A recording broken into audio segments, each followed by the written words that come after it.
Hi, this is William Ramsey. Welcome to William Ramsey Investigates. On tonight's show, we have attorney Paul Morantz, who litigated against coercive groups. One of the main subjects we discuss is the group Synanon, started by Charles Dieterich. The following audio is of Charles Dieterich talking over the wire to members of Synanon, threatening violence against antagonists of the group. After the audio of Charles Dieterich, there will be a 3-hour discussion with Paul Morantz concerning his 2 books and his experiences litigating against coercive groups. This interview will only be 1 hour. The following 2 hours can be found on my YouTube channel at William Ramsey Investigates. Thank you very much. And I keep thinking of the militant posture. Militant defenses, don't tread on me, something like that. And that's what I think is. I think we must do that.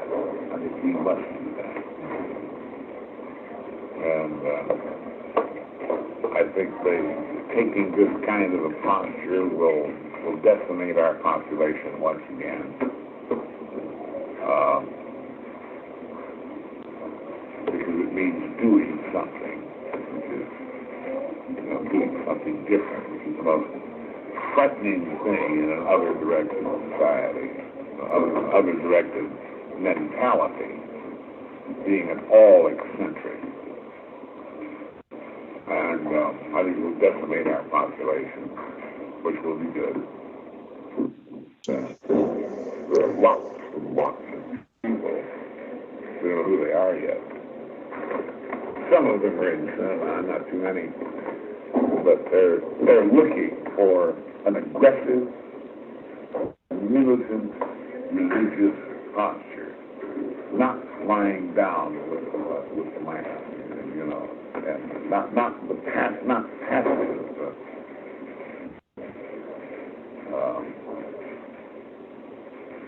religion, not turn the other cheek to religion, but that is traditional religion in the main. That does not mean that is the only religious posture. Not at all. It just happens to be to have been the convention of the one that broke down.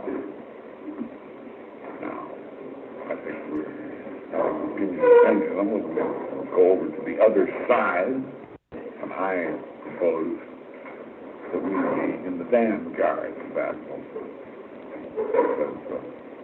We've already tested it out in various small, tiny, minuscule ways by beating up the Danube punks, by beating up the San Francisco punks, by chasing the dingbats around with our hay rooms and so on. We're beginning now, most ineptly, to throw people downstairs in Santa Monica. We won't be as inept at this in another 6 months. We will not be inept at all. And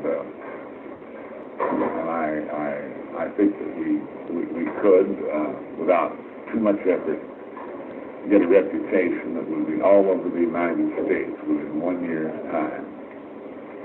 Don't fuck with Synanon in any way. I think that's what that's what I'm trying to do. I'm trying to do that, and I'm trying to bring that about. I think that is is the new religious posture. We'll see. Maybe I'm right. I think we will bring that about. We started quite a while ago with the Imperial Green Deal and so on. We're doing that, taking our best people, putting them into this kind of situation. And it is our intention to do just exactly that. We're not going to mess with the old time, turn the other cheek, and religious posture. Our religious posture is don't mess with us. You can get killed dead. Physically dead.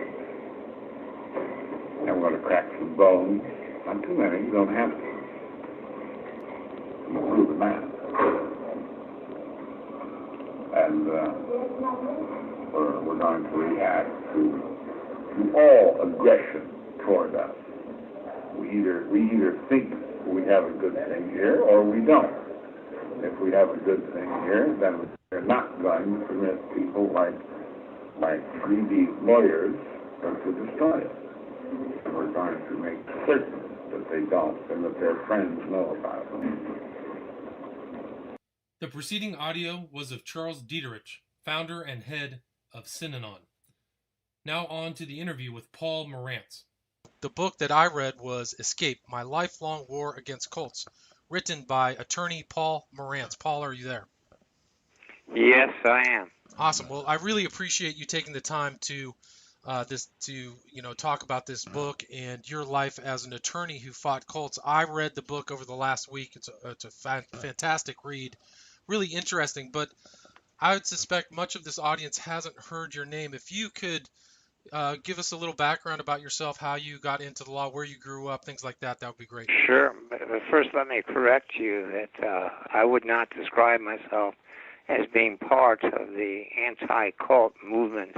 Okay. A movement is actually what the book complains about, the more accurate description for a cult.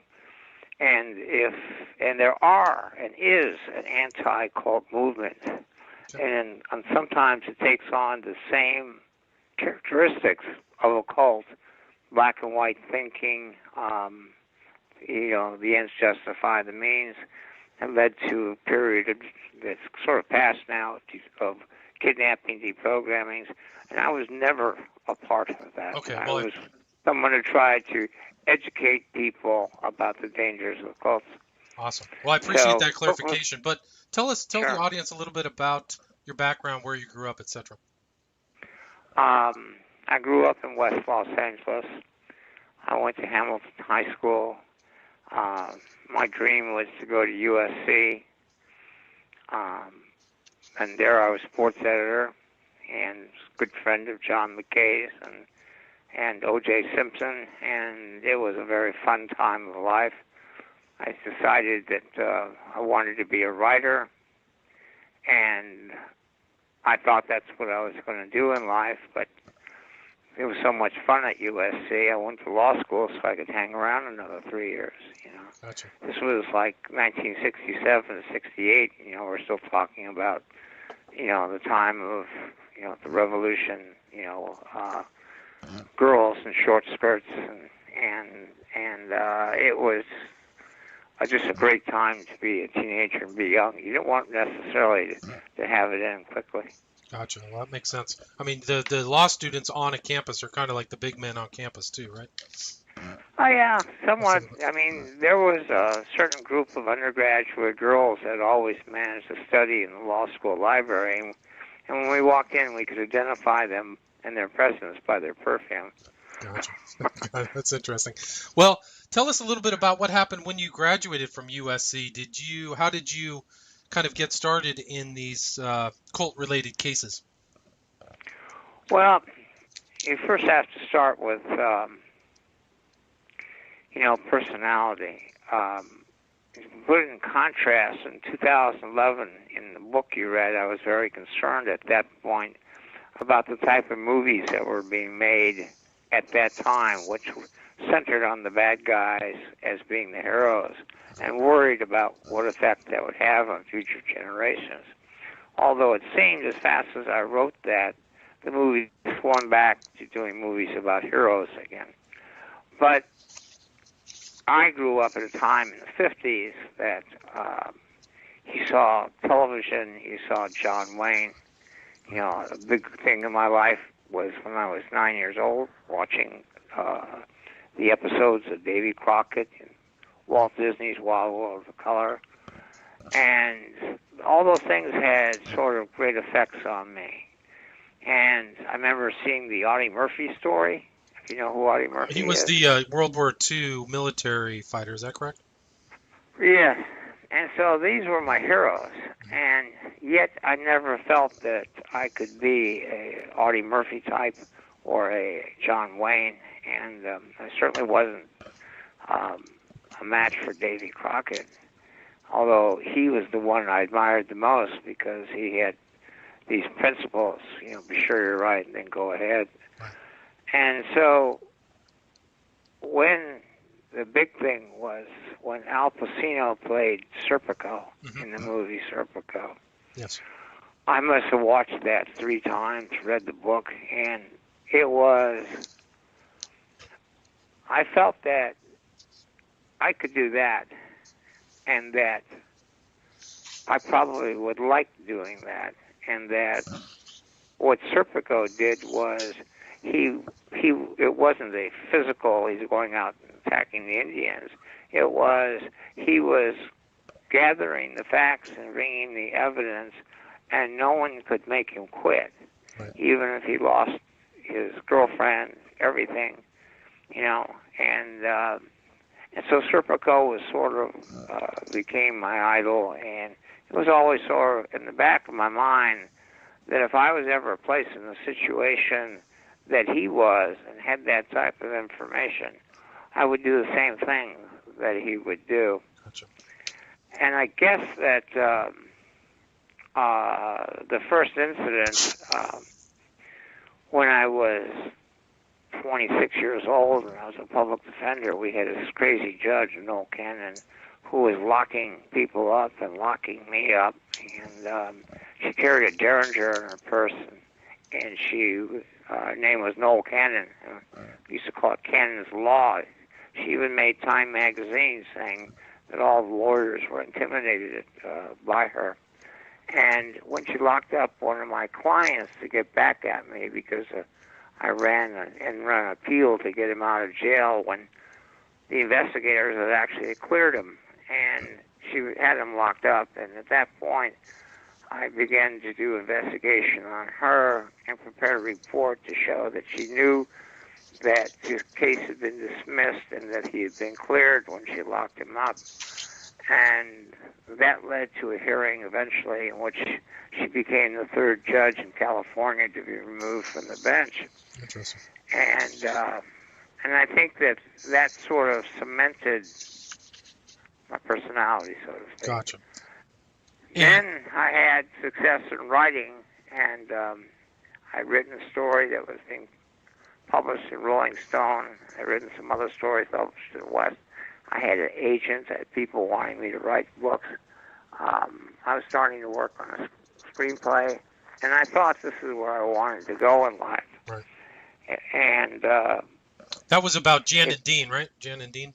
Yeah, about Jan and Dean. Gotcha. And so then the strange thing happens is that through a Skid Row alcoholic named T.B. Renfro makes a phone call from Golden State Manor to a liquor store operator in downtown Los Angeles.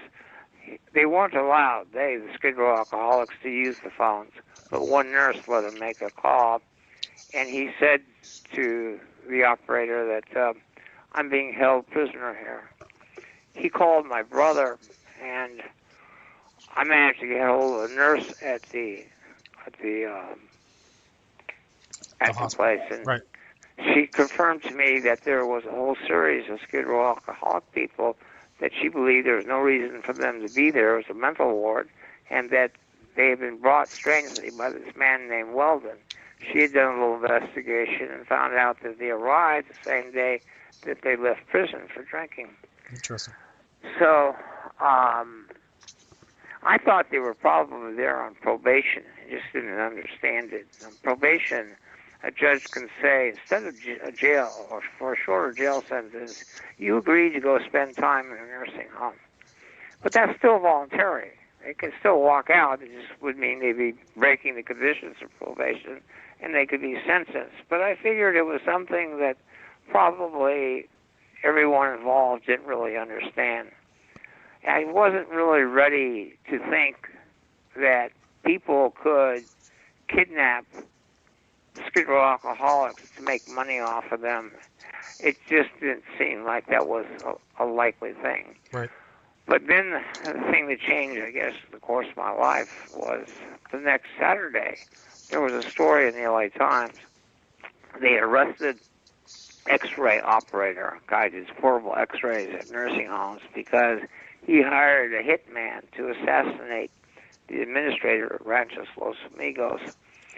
And the reason for that is that the administrator was going to testify that the X-ray lab portable guy was trying to bribe him to send certain long-term patients to certain nursing homes. Gotcha. And when I thought, wow, if that's going on in that industry, maybe I should call back that nurse again. And I was to spend about 2.5, 3 months pretty intensely researching, finding former employees at the nursing home. I finally found a bookkeeper who, for her own safety, kept copies of the payoff checks to the capper who brought the bodies to the nursing homes, where they were being filled with Thorazine.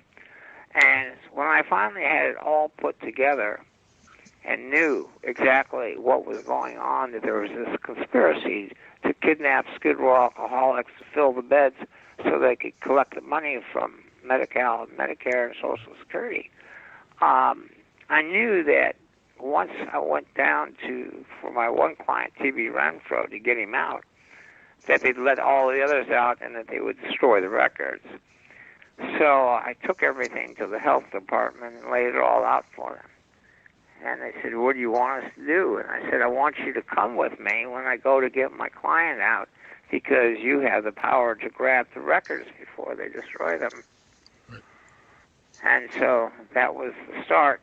And so for 2.5 years, I was involved in that case. I had Skid Row alcoholics living in my apartment at times when their depositions were taken to make sure they stayed sober. I sort of became their babysitter. And when that case was over, I was sort of a local celebrity, not a national celebrity, but a local celebrity. You know, I was known to the health department. I was known to the county council. I attended many hearings. And so I had a lot of people sort of believing in me. Gotcha. But I thought that was my last of it. I thought, okay, I did my Serpico thing. You know, they could not make me go away. 8 law firms. You know, I battled the case and I exposed the nursing home industry. When T.B. Renfro, my client, died, he was on the front page of the LA Times as a Skid Row alcoholic who launched the biggest investigation into the nursing home industry in its history. So I felt, well, I've done that, did that, and now go back to my writing career. And about that time, I had Jan and Dean now was being, made to a movie in CBS. So I got my into Hollywood, so to speak, because you can't really sell until you sold. It's kind of a hard circle, but now I had pierced it. And I met a woman that I thought I was going to marry, had 2 kids, and so I saw my life as being pretty well set. And I probably was going to leave law.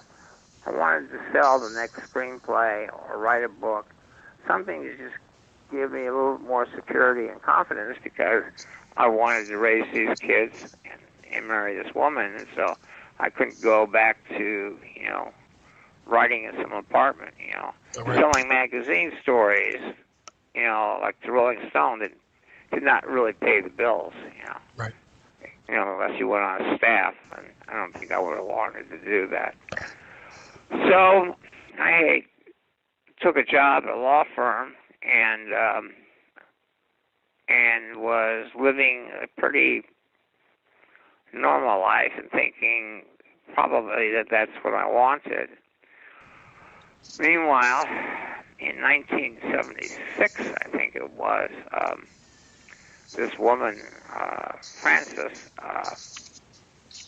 met Ed visiting from Los Angeles and Georgia. Ed worked from Western Union.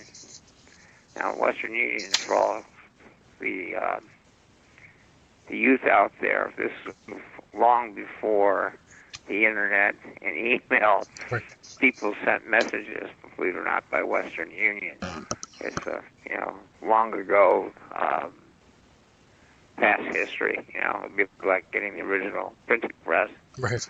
But Western Union was still going in '76, and he fell in love with her and married her, brought her back to Los Angeles. And she had some history of emotionalism after she broke up with a boyfriend, and now she lost a job, and she was having unfounded fears about her husband, and he might want to leave her, that she wasn't holding up the marriage. She had unfounded fears that something bad was happening to her parents. She was becoming moot and sitting in a chair while they're all watching Laker game. Tears were rolling down her cheeks. And Ed decided to take her to the UCLA neuropsychiatric the next day when he got off work. But in the morning, he dropped her off at Venice Family Planning Center to see if she could get a tranquilizer. Venice does not apply tranquilizers. It is strictly birth control advice. And the person there, husband was a donor lawyer to Synanon, and she said, why don't you go to Synanon? Maybe they can help you. Gotcha. And she took a taxi cab ride. And as she said, going up the steps, that someone said to her, don't go in there, you'll never come out. But she went in, and she went upstairs, and she answered a few questions. Do you want Synanon's help? Yes. Will you do what we said? Yes. And then they came up, and she had waist-long hair, and they shaved it all off, bald. Wow. And then they took her by the wrist into an apartment across the street, and the next morning put her in a bus to Marin County. Right. When she'd ask for her husband, they would say, well, he knows where you are. He obviously doesn't love you. We're your family now. Meanwhile, they called the husband, and he was coming down there, and he was being told he wouldn't be allowed to see her, and males gathered around the desk and sort of pushed him out. And he then began writing letters to the president, to the press, to senators, went to the police, everyone, and couldn't believe it that he's not allowed to see his wife. And she walked into the original Synanon Center. That's the Del Mar Hotel.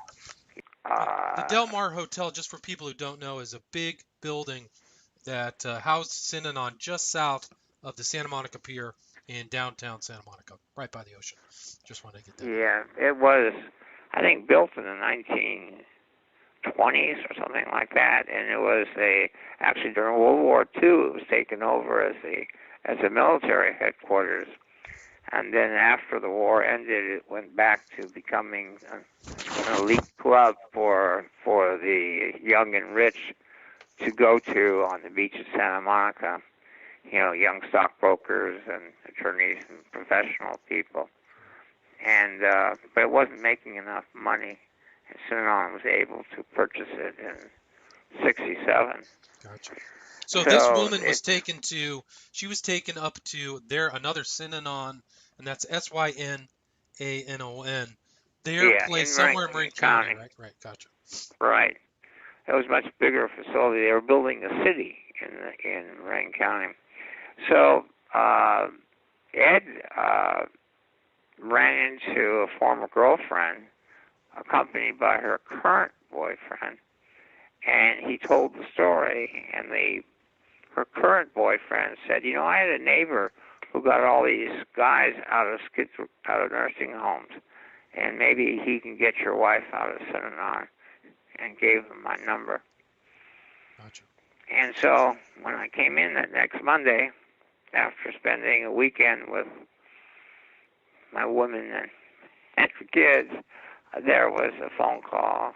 Edwin called, and I telephoned him, and he started crying. He was just crying his eyes out. And somewhere in all the tears, I said, stop crying. I'll get her back. I guarantee it. And that was the start. So that was the start. Can you talk a little bit about Synanon, the organization itself, and the kind of the head person who started Synanon, Charles Dieterich? How much detail do you want? Well, I mean, just the audience, I suspect, I didn't know anything about Synanon before I had read the book. I knew a little bit about it through one of its offshoots, but I really at didn't one know. time, I suggested when the people were talking about making a documentary to call it the cult that time has forgotten. I see. It amazes to me. It's like, of course, I meet people who don't know who Patty Hearst was, but it still amazes me that how fast Synanon has, because it was a big story. It was a really big story. It occupied the headlines of newspapers and magazine features from its conception in '58 to its end in 1991. Right, For one period of time, when they tried to kill me, it was the biggest story in the country. Wasn't And Synanon then, like a massive landowner? They owned tons of property in Santa Monica. Isn't that they true? were the biggest landowner, Santa Monica landowner. Gotcha. And they were worth in the 70s about $33 million, which just, Jonestown was by comparison, I think, was $6 million. Gotcha. And of course, Jonestown occurred 6 weeks after Synanon. Yet history has gone on to always repeat and tell the story of Jonestown. But Synanon was actually far more dangerous. Jonestown erupted within and exploded with a massive suicide, which has happened many times in history. It was to happen, after Jonestown. What Synanon is that they developed a hit squad that went out and attacked people from the West Coast to the East Coast. There was 3 attempted murders, and from their own documents, I'm able to put together about 88 beatings, physical contacts. And it was an organization that had political connections. Dietrich was offered, and his wife were offered posts by our current governor. And back when his first time he was governor in the 70s. Right. And he was, the subject of 4 or 5 books. They made a motion picture on Synanon, Columbia Studios, with Edmund O'Brien playing Charles Dietrich, the founder. Talk a little bit about Dietrich and what, not just the Imperial Marines, but what they kind of instituted and what they believed they could do for the individual. Well, let me say something about, just a comment about what people believe. In destructive cults, and it's defined a destructive cult as generally where the people are the servants of the organization rather than the organization existing to serve its members.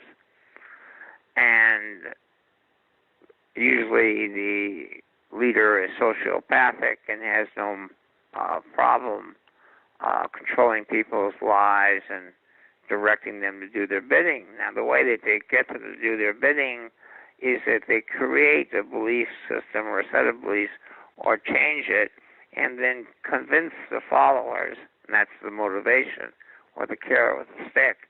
But in 95 or more percent of the time, the leader doesn't actually believe the beliefs. He's just creating them as a sales pitch. And I would apply that to every case that I know of. So that was interesting that in your book you stated that even though the cults changed, you felt like you were fighting the same person. Yeah, that's true. I felt like I was fighting the same personality over and over again, whether his name was Charles Dietrich, Werner Erhard, L. Ron Hubbard. My concerns today are over the future, president-elect.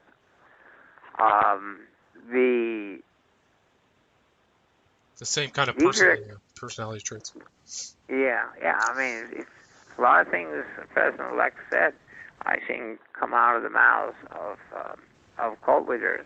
including saying, I have a movement, I will, bring back waterboarding and a lot more, and I want to hold rallies where everyone comes out and cheers me. These are, things that Well, those are cause great similar to the concern. things that Dieterich did in Synanon, right? Didn't he have like attack groups and he used to It's, speak it's, over the wire or something? Can you talk it's, about it's, that?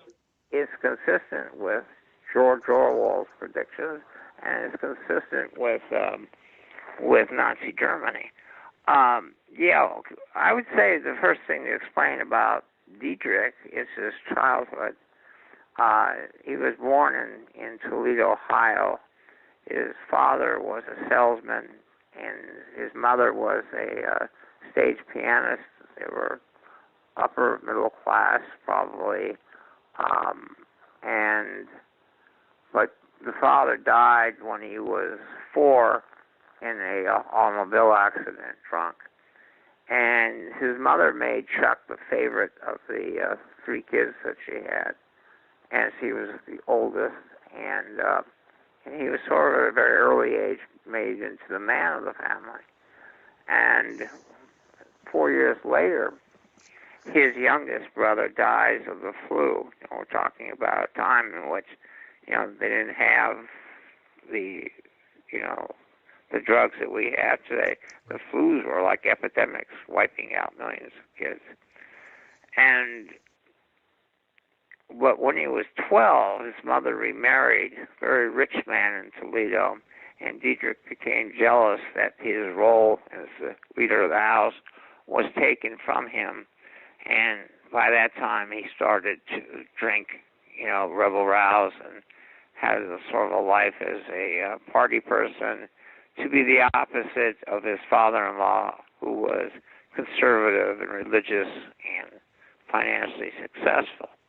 Chuck tried Notre Dame and flunked out elsewhere, and finally gets a job for the Standard Oil Company, and he Gulf Oil, excuse me, and he becomes a salesman for them and has some success. Marries. He has a son, and but he's just becoming more and more of a drunk. She finally throws him out of the house, and he decides to go to California and be a beach bum. When he arrives in California, he ends up working for Hughes Tool, and finds his way to, when he marries a second time, and that one ends marriage the way the first one does. He's just too drunk, and she's had enough, and he had a daughter in the second marriage. After they divorced, the second wife's new boyfriend, when she broke up with him, shot her, killed her in front of Chuck's daughter, J.D. Oh, wow. So J.D. ends up coming into Synanon, and she will become later the heir successor. Gotcha. When Dietrich became an AA fanatic and rose within AA, he volunteered for an experiment that was being done to see whether or not a new drug might help alcoholics stop drinking. And the drug was LSD. And Dietrich took it and had this great experience where he believed that he saw the world as it is. There was no good, there's no bad, it just is. And went through a period of reading philosophy books, psychology books, and then began to speak in those tones at AA instead of the normal religious tones. And he developed a following that would come to his apartment after the AA meetings, and they would enter into a circle and play what was later to become called the game. And the idea was you can scream and attack anyone's behavior, and you don't even have to be telling the truth. You can say anything you want to have a cause and effect. And a couple addicts came around and were allowed to participate. AA in those days did not allow addicts in because of the belief it could not be cured, and they would just rob and steal. And these addicts stopped shooting while they were there, although later they would go back to it. And more addicts came around. The alcoholic people didn't want them. And AA said they can't come to meetings. And so Diederich stood up at AA and, accused them of bigotry and everything. He made his decision. And his decision was, well, you got AA for the alcoholics, but there's no one for the addicts. So he tossed out the alcoholics and kept the addicts. And at first it was just a small storefront in Venice called the Tender Loving Care Club. Right. But when they found the name was taken, when they finally incorporated in '58, someone had smeared the word for their games. They were called Rural Synonons at the time. And actually, they were called seminars or symposiums, and someone slurred the word together and got Synanon. And Diederich spelled it in the sand, and the beach played with the words, and then he said it would look good on the trucks. And so in 1958, Synanon was born. And Diederich said it would one day be bigger than Coca-Cola, right? Right. And a lot of people thought that, this was finally the birth of Camelot. And in some sense it was. I mean, Synanon was actually in this history of quest for utopia, it maybe got closer than most. Interesting. It got to the tip, but, it's like if you read George Orwell or if you believe in his philosophies, mankind could never create utopia because he's too flawed. And in the end, it will crumble. And that's kind of how it played out in Synanon. I mean, even though they attracted people like Leonard Nimoy, Robert Wagner, they had their own kind of strange kind of doctrines and phrases that they used for their stuff. They, talked about every cult does. Every cult makes its own language.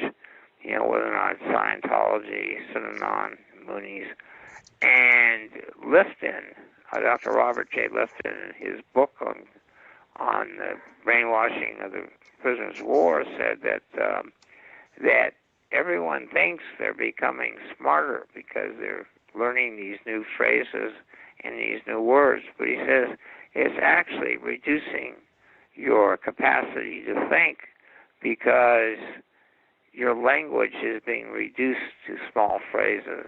Right, gotcha. And to repeating small phrases. So you're actually not, it's the language of non-think.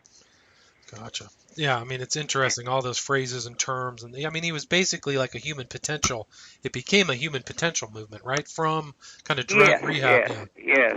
I mean, I could go on for a long time about Maslow, who was sort of the creator of all this. But see, Synanon just copied, as it went along, sort of whatever was popular at the time. So in the 50s, you had the coffee houses and the beatniks. And so the image of Synanon was a coffee house and where people played bongos. And so Hollywood sort of discovered it. Charlton Heston, like I said, Natalie Wood, Lucille Ball. Everyone was coming down, Steve Allen, because they wanted sort of an escapism, they thought, from, if anything, from the phoniness of Hollywood. Synanon was real. People talked, supposedly, about real problems and the problems they had growing up, and it was very attractive.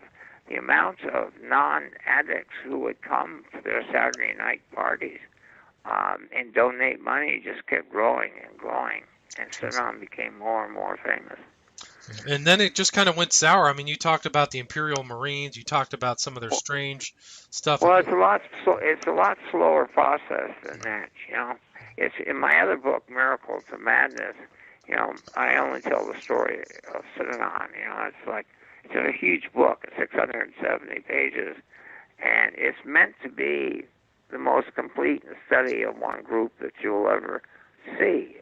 I had every newspaper ever written on Synanon. I had all their memos. I had tape recordings of Diedrich, and I was able to put together this amazing story in history. But it was, first the addicts began to use the language of the street, the swear words, and they were allowed in the game so you could, attack people. You were not allowed to commit violence, and you were not allowed to threaten violence. The belief was that that would stop people from speaking. And then also, if there was violence, that the police were waiting to tear them down. Synanon was born in controversy. You had a group of criminologists like Louis Yablonsky and different people that thought it was, the greatest thing in the world. And you had a senator tell John F. Kennedy that it's the miracle on the beach. Santa Monica was against it. They did not want a beacon attracting addicts from all over the country who would then fail and then, occupy Santa Monica. Right. They wanted Synanon, gone. And they arrested Diedrich for operating a hospital without a license and out of zone. At that point, using a National Guard armory that was located on the beach right on the edge of Santa Monica. And Governor Brown Jr. signed a bill, Pat Brown Sr., his father, signed a bill in 1961 that exempted Synanon from health licensing under accepting the Synanon argument that the public had failed in curing drug addicts. So keep the state out of Synanon and let Synanon go its own way and find its own cure. Gotcha. And that was accepted. There was a very powerful minority view that Synanon didn't cure anybody but absorbed people, and that it had cultist aspects, and that one day there would be a state of mind in Synanon that they were afraid of. Turns out that those people were the ones who had a better crystal ball.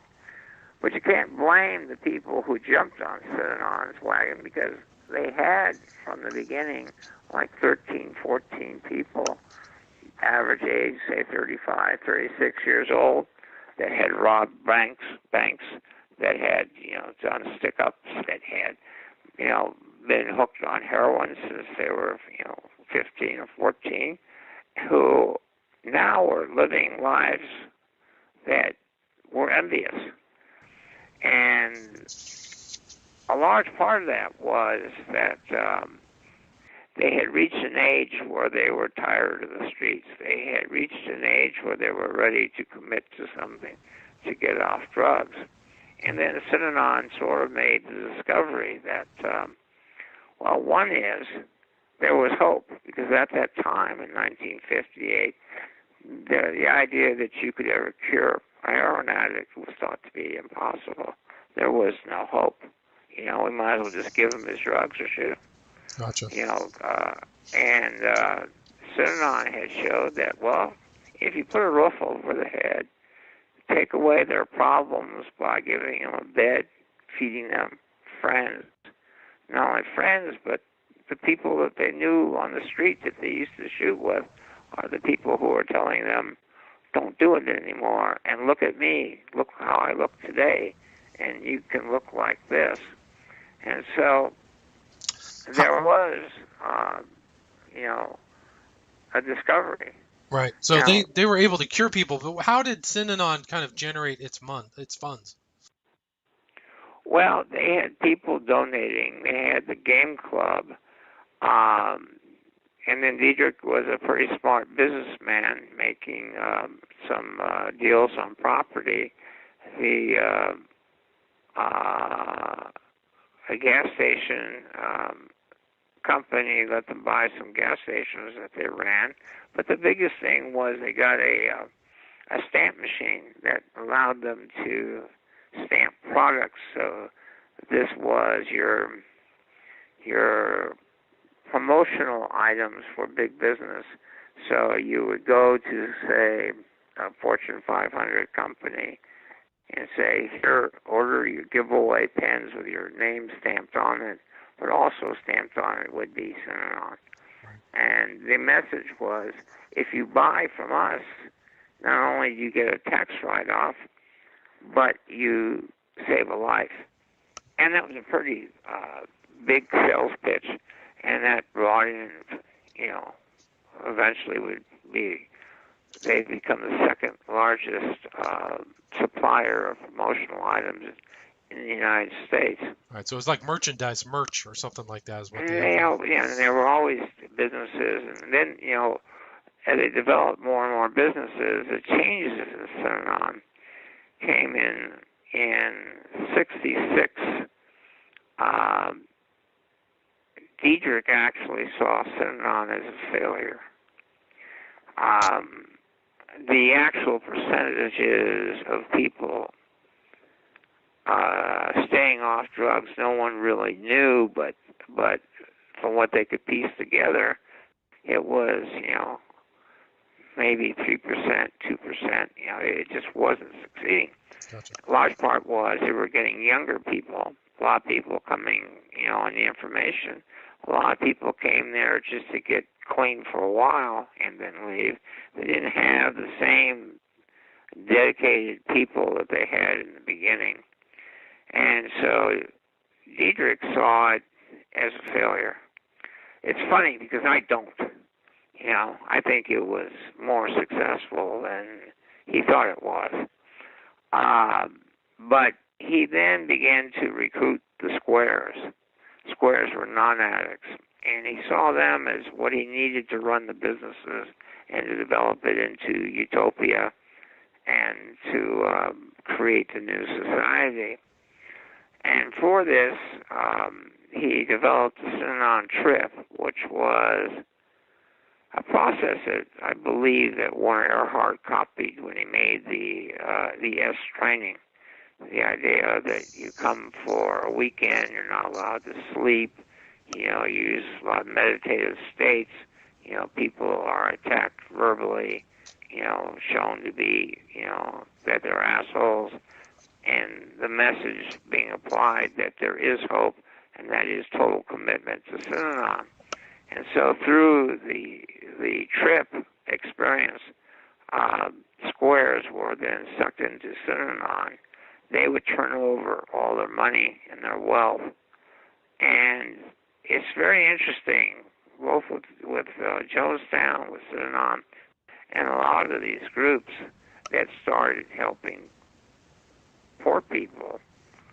That really changes in them where they became sort of crazy and violent is when the middle class started entering. Interesting. And, it's kind of interesting. It seems to be a common thing. But the people from the middle class, some of them are coming because they want the power. Gotcha. Who are these people? Most of them are good people, but they're just lonely. They're unhappy. They don't particularly like freedom. They want someone to carry a big stick, a big daddy, and tell them what to do and how to live, and give them their meals and their jobs and their friends, and most of all, give them a purpose in life. Gotcha. And that is always a large part of the population at all times in history. That's why we have cults over and over and over again, Right. is because you have this group of people, and they do live better and happier in such environments. The trick is to keep it from going bad. Well, in Synanon's case, Diedrich in '67, he said there's no more graduation. No one ever leaves. This is a cradle to grave. That's why a lot of people think that the Eagles song, Hotel California, was actually written about Synanon. That's interesting. So how did the Eagles know? How did the Eagles know about Synanon? Well, everyone knew about Synanon. I'm telling you, Synanon was big news. And and also there's this connection between jazz and musicians and Synanon because those are the people get hooked on drugs. So a lot, musicians and jazz musicians went into Synanon. But from this period, they never came out. So that to leave was no longer allowed. The idea was that Synanon was a failure, and that the only way that someone stays off drugs is to stay here forever. Gotcha. What do you think that Synanon's peak membership was? About 1800, 2000. That was what, in the mid-70s, early 70s? Yeah.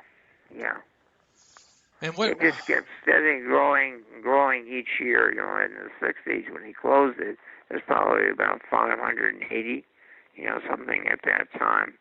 But when he built a city in Morantz County where it could be a cradle of the great society, he instituted containment. And containment meant that you don't leave the facility. We have our own movie theaters, we have our own restaurants, we have our own food, all entertainment is here. You don't associate with non-Synanon people. You don't leave unless you're in a group of people that go out together. And containment was basically the death of Synanon. Because now in a world that's contained, you now got George Orwell's 1984. You've got the wire, the speakers, the public address system. But Diederik is now surrounded by yes men. Nobody who will say no to him. And everyone will reinforce his any idea. And no one's having any source of information or contact other than Synanon. Synanon and the wire. So Can you explain what the wire was and how that functioned? They set up speakers all throughout. They had, later they built a city in the Badger Mountains in Visalia, and then one in Lake Havasu. And the wire was a broadcasting system. There was a radio station, and it was 24 hours, and it was in all the bedrooms, all the hallways, the bathrooms, and, Diederik could patch in with a microphone and speak any time. And then there was always your DJ who would be playing news, and they would play over tapes of Diederik speaking, and eventually the major conversation on the wire was the enemies and getting the enemies. Gotcha. It was 1984. Everyone says when 1984 arrived, they said, well, it never happened. Orwell was wrong. The fact is it happened in 1977. Gotcha. And Synanon became increasingly violent around that time too. Is that correct? Synanon commenced violence in 74. And I can tell you how that happened if you want. Yeah, please do. The IRS, because of the squares moving in, began to challenge the idea that Synanon was a charity and should be not have to pay taxes if they really were running businesses and supporting a lifestyle. And seeing this battle coming, Diederik and his law people, Dan Garrett, Howard Garfield, they plotted together and decided that the way to keep their tax status was to become a religion. Kind of like Scientology. And it also, the same way somewhat the same way Scientology came in. Scientology came into existence over a legal decision that said it was a fraud to make the representations that it would, of all its cures, that they could only make a religious representation of belief, but not scientifically. And so Dianetics ended, Scientology was born. In Synanon, it was, we want to not pay taxes, so we become a religion. Now, another thing that they did was, now up to this point, you remember Diederik's younger brother dying of the flu and the role he had as a small kid. Diederik walked away from his son and moved to California, he walked away from his daughter. He had never shown any interest in kids. In fact, on tape recordings, you have him just basically say he doesn't like them. And so inside Synanon, babies were taken from their mothers at 6 months and put in a hatchery where they would be raised by the community, and parents were discouraged from ever seeing their kids. They don't belong to you, they belong to Synanon. But by now, you've had kids who had grown up and been 18, and they basically leave. And Dietrich says, well, we spend all this money feeding and raising them, and then they leave. So we don't profit from this. So why do it anymore? So he basically orders, starts a vow of childless to have no children. But first, he says, we're going to take in the teenagers who are troubled and apply the Synanon system to them. And the Synanon system was to put them in the game, make them work jobs, and to strict punishments and a system of rewards and punishments and orders to act a certain way or you will be punished. And they then applied to juvenile departments and to the state and said, hey, don't spend your money putting these kids in juvenile hall. Send them to us, and we'll fix them. And this became known as the Punk Squad. And these kids were streetwise and really didn't want to be there and wanted to get back. And so the Synanon system didn't work at all.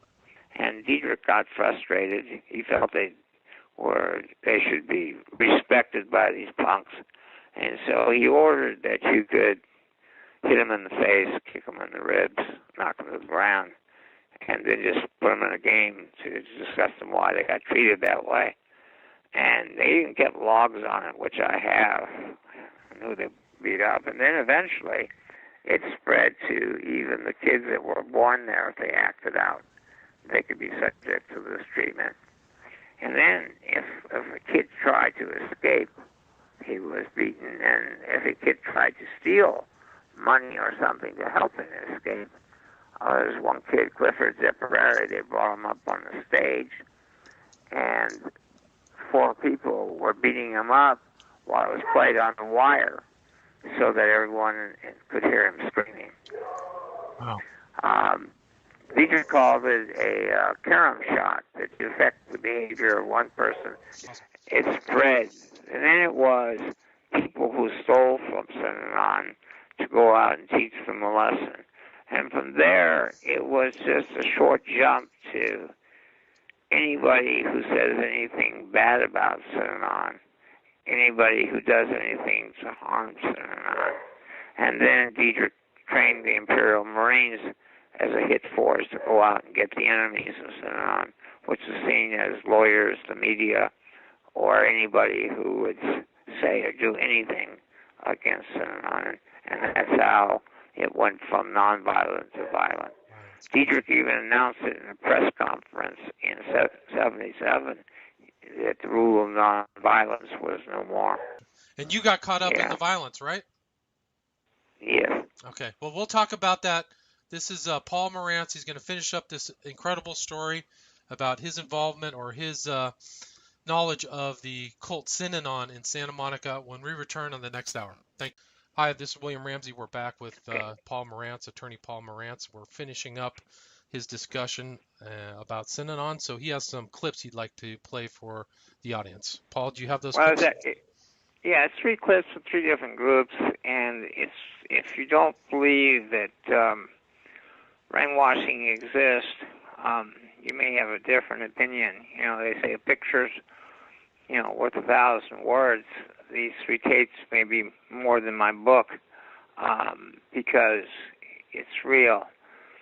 And so, first this is Jonestown, and the setting is before they take the Kool-Aid, and people are giving testimonials to Jim Jones, and one man says that he will lay down his life, and but not his daughter's. And then Jones gets the crowd to sort of convince him that he should kill his daughter, which he finally, if you listen carefully, he says that she'll die too, and then everyone starts celebrating. It's pretty hard to believe. When I used to teach at USC, I actually found that my audience, it was very hard for the students to listen to this tape, so I kind of warn you. Father went on and on into the night, his congregation scared and confused and worried. He needed them now even more. They responded often with shouts of praise and murmurs of amen, and lined up to come to the microphone to testify to their love for him and their love for socialism, a love so pure they would do anything to prove it, commit suicide, even kill their children. How do you feel about it? You may die tonight. Dad, from 68 to 69, the captain sent me to Vietnam to fight a war that I didn't know anything about. I had no principle to die in that war. You have saved my life so many times, Dad. Now I don't have no life of my own. I'm living on your time. I would die for you right now, Dad. I'm willing to face the front line with you right now. Thank you, Dad. Since I've been here, all I've seen is the beauty of socialism, and I feel that my life is fulfilled. And if death comes, it's no big deal to me because I've already lived my life just being here with the family. Thank you, Dad. Thank you. We were trying to light candles, not push buttons. I'm prepared to die for this family if I have to for freedom. Thank you, Dad.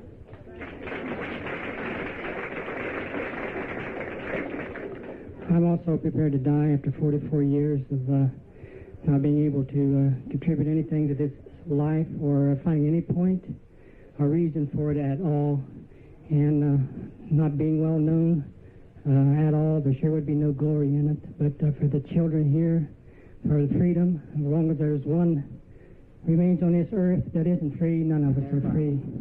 And I'm prepared to give my life if need be. No, I'd give mine in the place of hers. Would you like her to be treated by the fascists then? And hold it now. He worked out on a sensitive point, and that maybe you think about it. They brought up a sensitive question, and you may not understand the gravity of that question, but all of our children have faced this. We went through white nights, so they'll not be hurt by it. We haven't had any child causing us any difficulties by facing this kind of thought. Jerry, the question would be, if the fascists were coming up the road right now, and we were going to lay down our lives and fight for it, you say you would give your life for your child's, but would you leave it for the fascists to have? What would you do in that case? If it came to that, I would have to take her life. Fine. You understand that? You understand that? Well, you... But she's so old, she'd fight. How old is your child? 11. And she passed the age. We fight at 11. It's under that we consider that. She would take up a cutlass and fight till she was dead. Unless it came to an overwhelming invasion, then we would gently put them to sleep, which we have, but they never know what hit them. We are already prepared for that. People who are really loving and a father who's genuinely compassionate is prepared for all such emergencies. But you don't do that as long as there's alternatives in which you can make a mark. You don't do that unless there's alternatives. All alternatives are closed for you to make a mark against fascism. Yes, I think you all should die tonight. If it's our turn, I'm willing, Father, to stand with you all the way, just like I always have told you 3 years ago. Because everything seems and will always be the same. I'm not changing. You don't need to say no more. I remember your fight. I love you, Father. I know you do. I know some of my people that others go. I felt like they're going to hurt you. When they hurt you, they hurt me. I'll tell you the truth. I'm not going to lie. You're the only father I have. Just the only family I have. I give up my brother. I remember you fighting. To you. I remember when you sang, I never heard him. Sing it for us right now. I'm going to sing it for you. All the days of my life, ever since I've been born, I never heard a man speak like this man before. I never heard a man speak like this man before. All the days of my life, ever since I've been born, I never heard a man speak like this man before. Come on, sing it. Ever heard a man speak like this man before? The days of my life, ever since I've been born, never heard a man like this man before. That's true. Wherever in the hell it's brought us on principle, it brought us on courage, and it brought us to the right place. I never heard a man speak like this man before. I never heard a man speak like this man before. All the days of my life, ever since I've been born, I never. Louder, louder. Clap your hands. I never.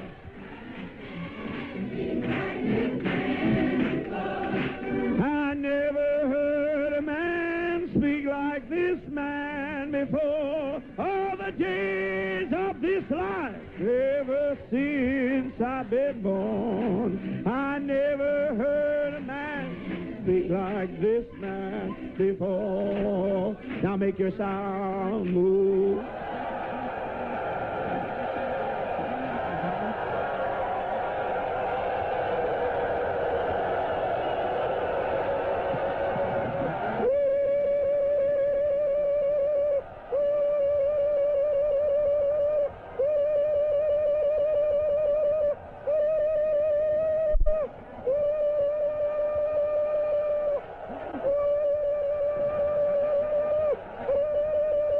There was 900 people singing themselves to their death. It's amazing. It's an amazing clip. Yeah. Next one is, this is the Center for Healing Therapy. And when people were brought in, they were made to go for 2 weeks every day to meet with a therapist in a room. They don't allowed to watch TV or do anything, wear makeup, and it's called their intensive. And in this one, the patient tells the therapist that he beat someone blindfold in the chest. And the therapist says, but you knew you could do it, you set him up. And when he refuses to agree with that, you'll hear what happens. Okay. No, I didn't set him up. Did you think you would play better than me? Yeah. I wasn't sure. Can't be sure of that, I think. We got. Fucking boy, stop it! Don't do that again! One more fucking time, I'm gonna rip you apart! So I'm not fucking around! I mean it! I know you do. God damn it! You want to play innocent right now? No. Well, you better get up and do something about it. Let's hear the innocent boy. Let's hear it. Stop it, goddammit. Say that again. Stop it. Keep saying it. Stop it. Keep saying it. Stop it. I'm not going to stop it until you get that fucking voice out of you. Stop it, goddammit. Stop it. Stop it. Don't kick me, you asshole. I'll kick that shit out of you. I know you will. Stop it. You want to play innocent? No, I want to play innocent. Then you start talking. Stand up. Now start talking. Oh, you scared me. I can't. Stand up. Now let's hear it. I'm afraid you're going to come. Oh, fuck. You're not afraid I'm going to kill you. Stand up. Now talk. Nothing's coming out. I'm afraid. That's right. Nothing's coming out.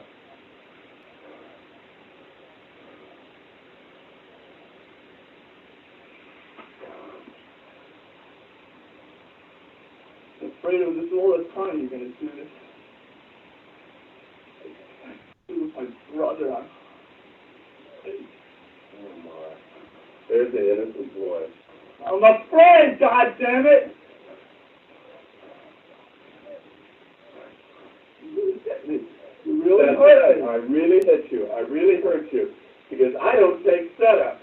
Other people take setup. You set people up. If you set me up, you pay for it. You got it? Yeah, I got it. I got it. I didn't know. Now, you talk about all the setups you went through yesterday. Start with Frank. The point of it is that the key to brainwashing is to get people to confess their sins. When this guy wasn't confessing in the way that they wanted, as you could hear, he was attacked and told that he's going to get it again. And now, at the end, he starts confessing and saying what they want him to say. Gotcha. And that's a clip from the Venice Center for Feeling Therapy. Joseph Hart, who actually was teaching at USC at that time, and they actually, when they started, they were teaching at Irvine and recruited a large part of their class to join the Center for Feeling Therapy. The person that you heard attacked on that tape stayed there for 9 years, therapeutic community. Remarkable. They controlled, who they lived with, who they could have sex with. They had to get permission to break up. They were assigned jobs. It was pretty amazing. And then now, cult of cruelty. This one here this was seized. There will be small islands. This was seized by the LA Police Department on a search warrant at Synanon, and after the attack on me. Gotcha. And Synanon, knowing they were coming, had moved tapes out, cleaned it up, and they didn't really find anything, but as one officer was leaving, he spotted 3 tapes, cassette tapes, and a rubber band that had fallen behind the cabinet. And when Swan got home, it was labeled, "Don't fuck with Synanon," the new religious posture. And this was the key evidence to convict Dietrich. Okay. So here it goes. And I keep thinking of the militant posture. Militant defense, don't tread on me, or something like that. And that's what I think we must do that. I think we must do that. And I think taking this kind of a posture will decimate our population once again. Because it means doing something, which is, doing something different, which is the most frightening thing in an other-directed society, other-directed mentality, being at all eccentric. And I think it will decimate our population, which will be good. There are lots and lots of people who don't know who they are yet. Some of them are in cinema, not too many, but they're looking for an aggressive, militant, religious posture, not lying down with the man, and not passive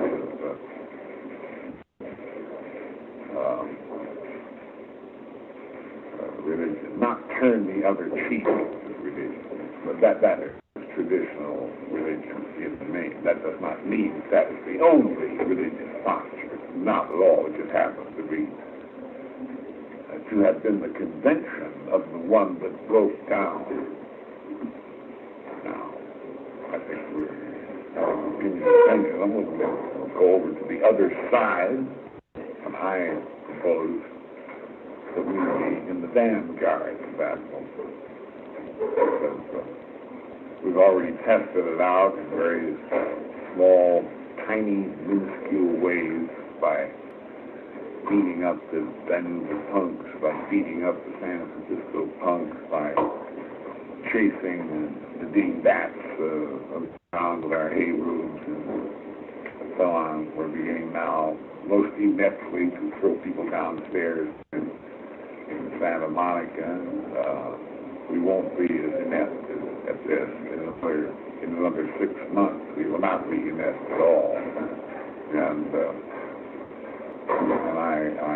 I think that we could, without too much effort, get a reputation that will be all over the United States within 1 year's time.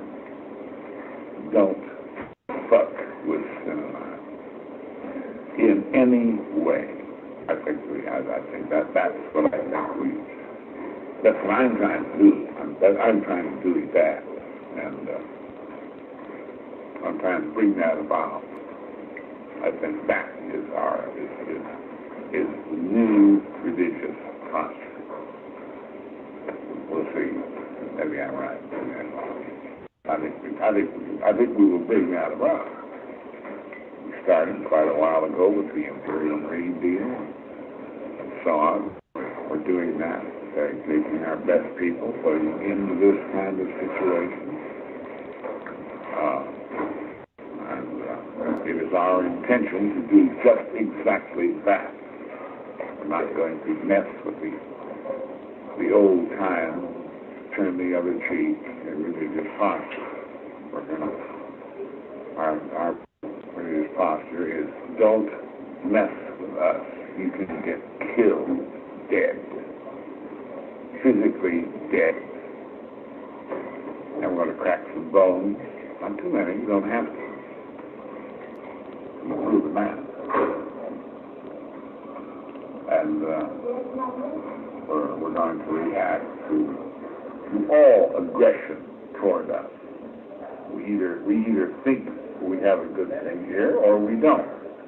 If we have a good thing here, then we're not going to permit people like greedy lawyers to destroy it. And we're going to make certain that they don't and that their friends know about it. That's remarkable. Well, what year was that? Yeah, and it was remarkable, but as I'm listening to it, who does he sound most like that you've been hearing, talking somewhat similar to that? Well, that guy, that Dieterich sounded a lot like Jim Jones to me. Very aggressive. Well, yes, but I'm talking about in the recent last year. Oh, I think that Trump. Yes. We're going to bring back waterboarding. We're going to do a lot more. We're going to, make America great again by, what we're going to do to our enemies. I want to stop the libel laws. It's one of the reasons I'm frightened is because I've heard this tape. And I could, similarities. Do you know what year that was that he recorded that? Yes, it was September 5th, 1977. 77, so it was late. But this was at Morning Court, in Synanon. Dietrich would have the microphone be played on the wire, be over breakfast, and it would be replayed over and over again. But they would write down summaries of his speeches at Think Table. And later, when Dietrich was arrested, they had his Think Tables for all of 77 through to the present. And from the summaries, you can see that this was a constant theme repeated over and over again at Morning Court, what they're going to do to the enemies. Right. Well, he repeats himself, too. That's kind of like a rhetorical strategy, too, is to impart that upon people by just saying, it's a new, different posture. No more, turn the other cheek. He just sees that over. How long did that tape go for? Well, I just played you, part of it. How long is this usually? Well, like 30 minutes? Would he drone on for hours? He could go on because he could go from subject to subject, There was another tape that they seized called The Freebies Are Over, which planned how they were going to get the money out of Synanon into their private pockets. Gotcha.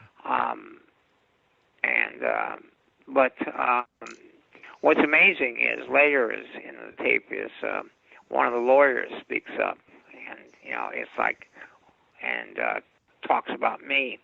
And so you realize that makes it so chilling is you can hear people, having breakfast and listening and joining, saying yes. and there's nobody who says, "Wait a second, we can't kill people." Right. You know. Yeah, it's crazy. You know, Well, let's go back. Let's go back to where you think it's crazy, but it's not. Well, you know, it's the way human beings are. It explains. Cults are microisms of larger society. When you really study them, you sort of understand what happens in nations at a bigger level. You sort of understand, you know, why ISIS was so predictable a result from the Iraq War. You know, you understand how people polarize, particularly when they're attacked, you know. Right. And I think it had a lot to do with the way the election went, you know, with the, you know, if you look at my book, you know, it was written 2011, it came out in 2012, and I said, what does the future hold after the economic chaos in 2008? Right. The fear over loss of jobs the modern technology has, and the globalization, and then the ability for someone to rally people through social media. You know, what will the future hold? Of course, I never said, you know, the person. Well, that was very portentous because Trump clearly is playing off of people's fears, and he's a master of social media. They say he's one of the best users of social media they've ever seen in a political sense, sending tweets all day.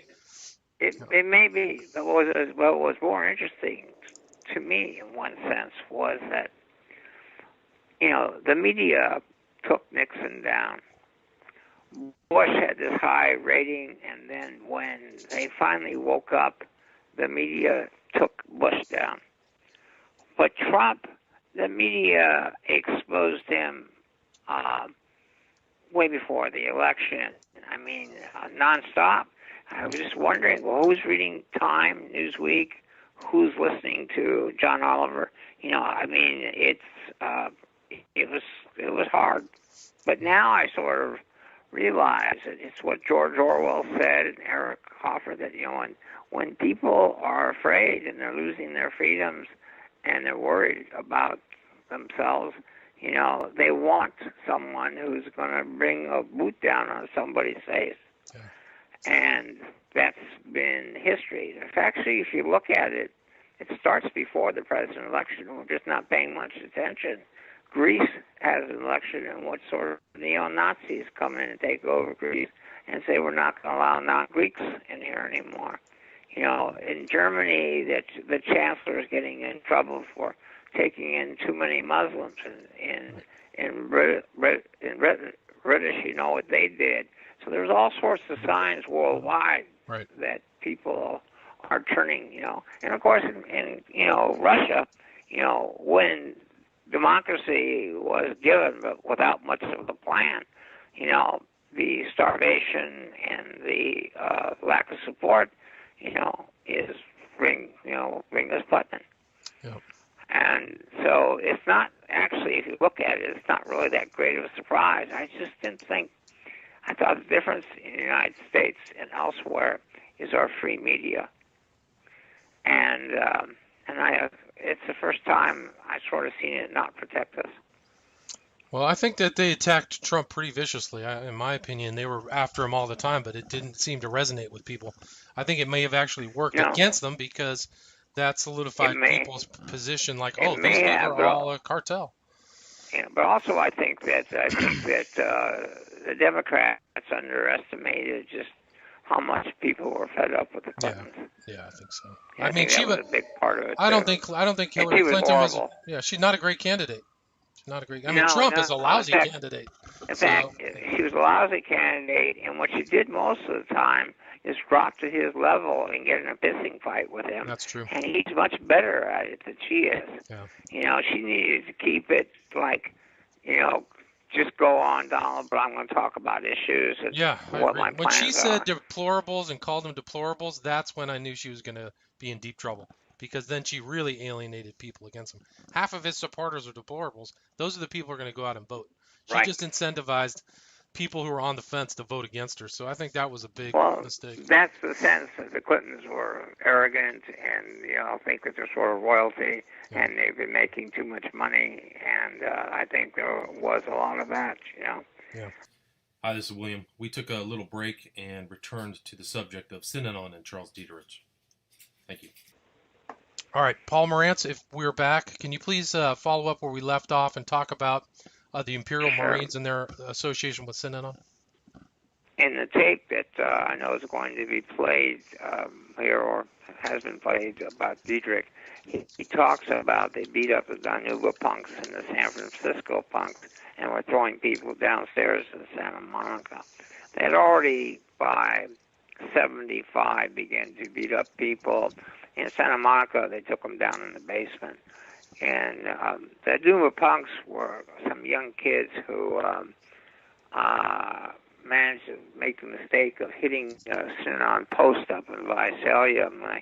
Their car went running when they came back to get it with some friends. The car had been moved on Synanon property, and when they went on there, the doors closed and people came out with clubs and handles and hospitalized the kids. And the same thing happened in San Francisco, and things like that also happened in Santa Monica. A kid slept in a van in Synanon parking lot so he'd go surfing in the morning. I think he was 17 or 18. And they surrounded the van, took him out, and beat him up.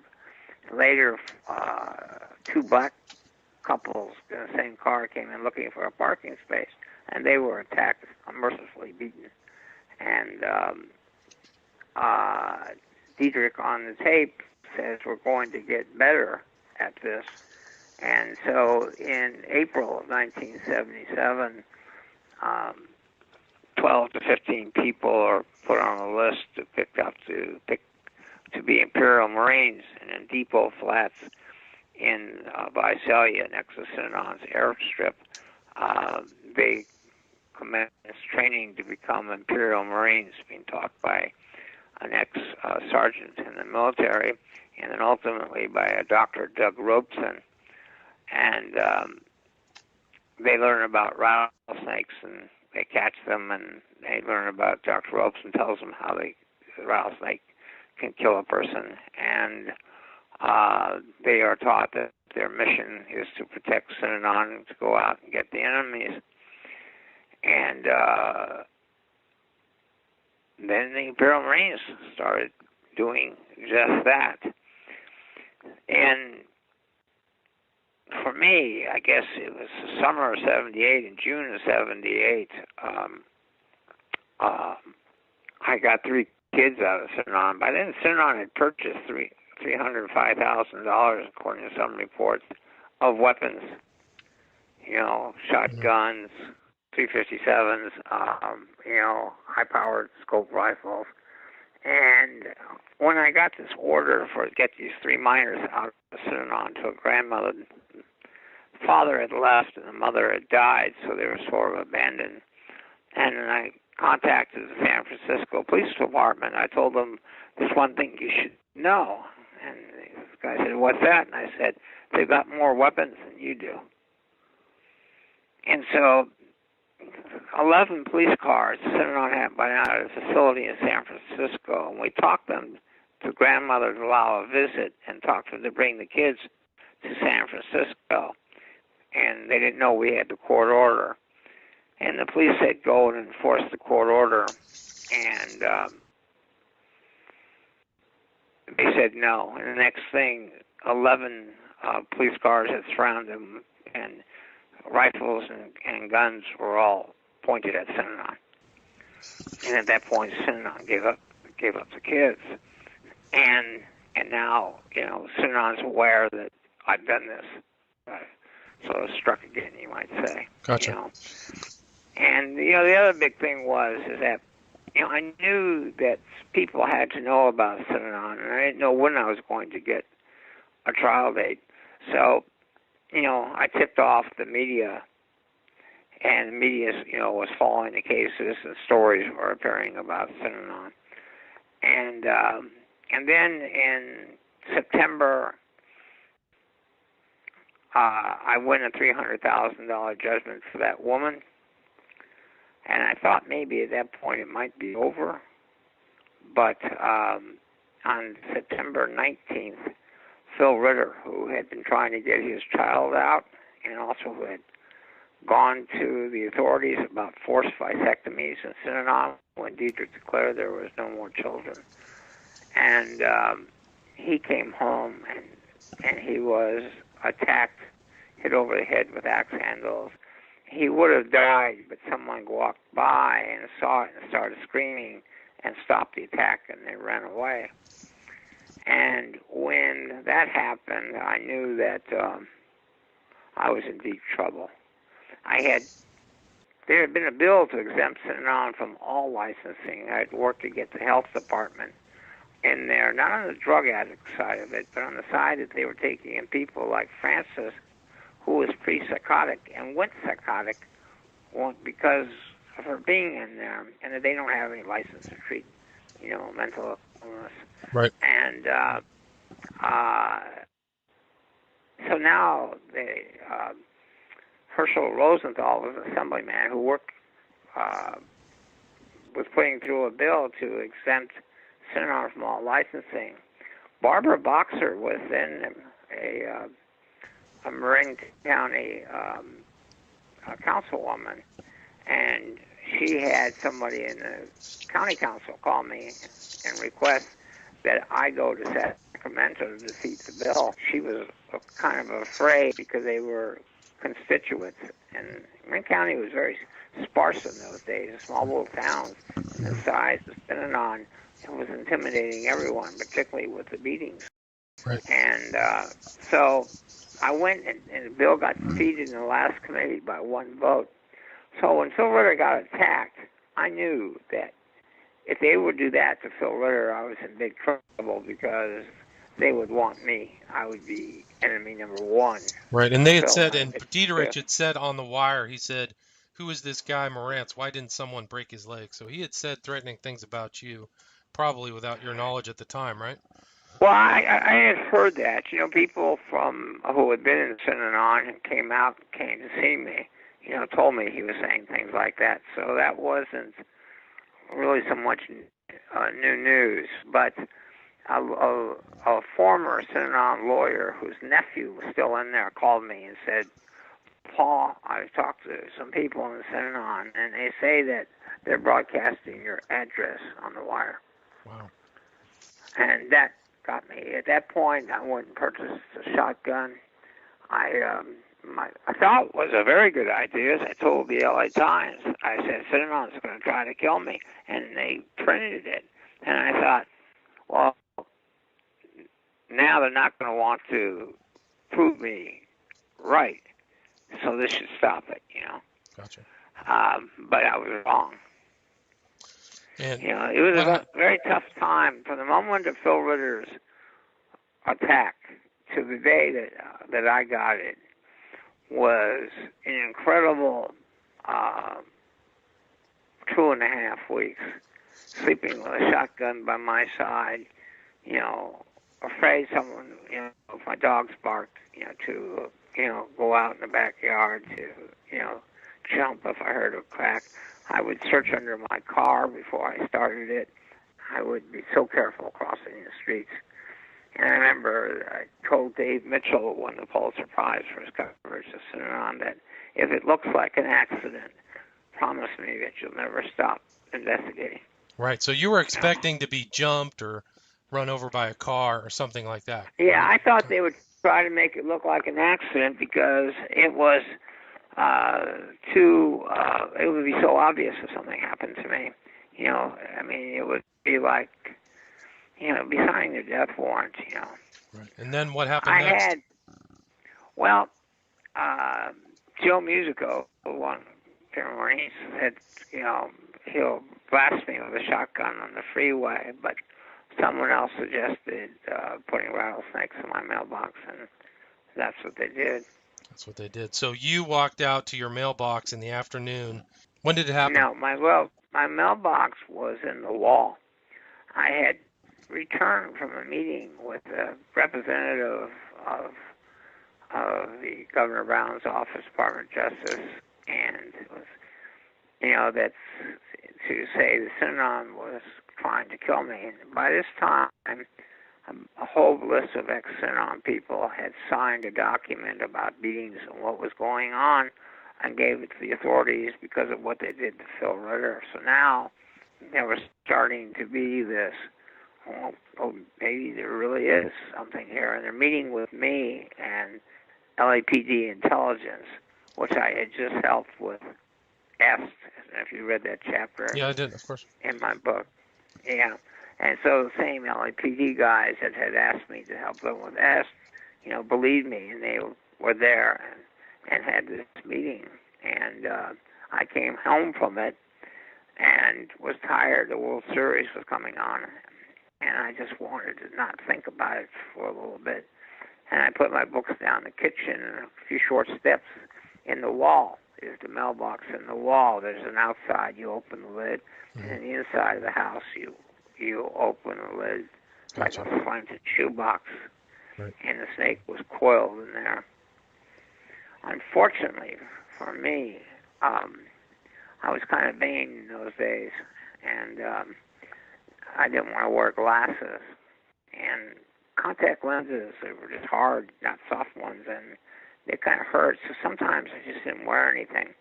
I think that if my glasses were on order, if I had been wearing my contacts or wearing glasses, I think I would have seen what it was inside the grill, and I would not have gotten bit.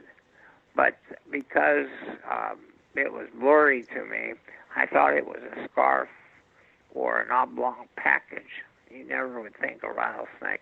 And, of course, its tail was removed, so it didn't rattle.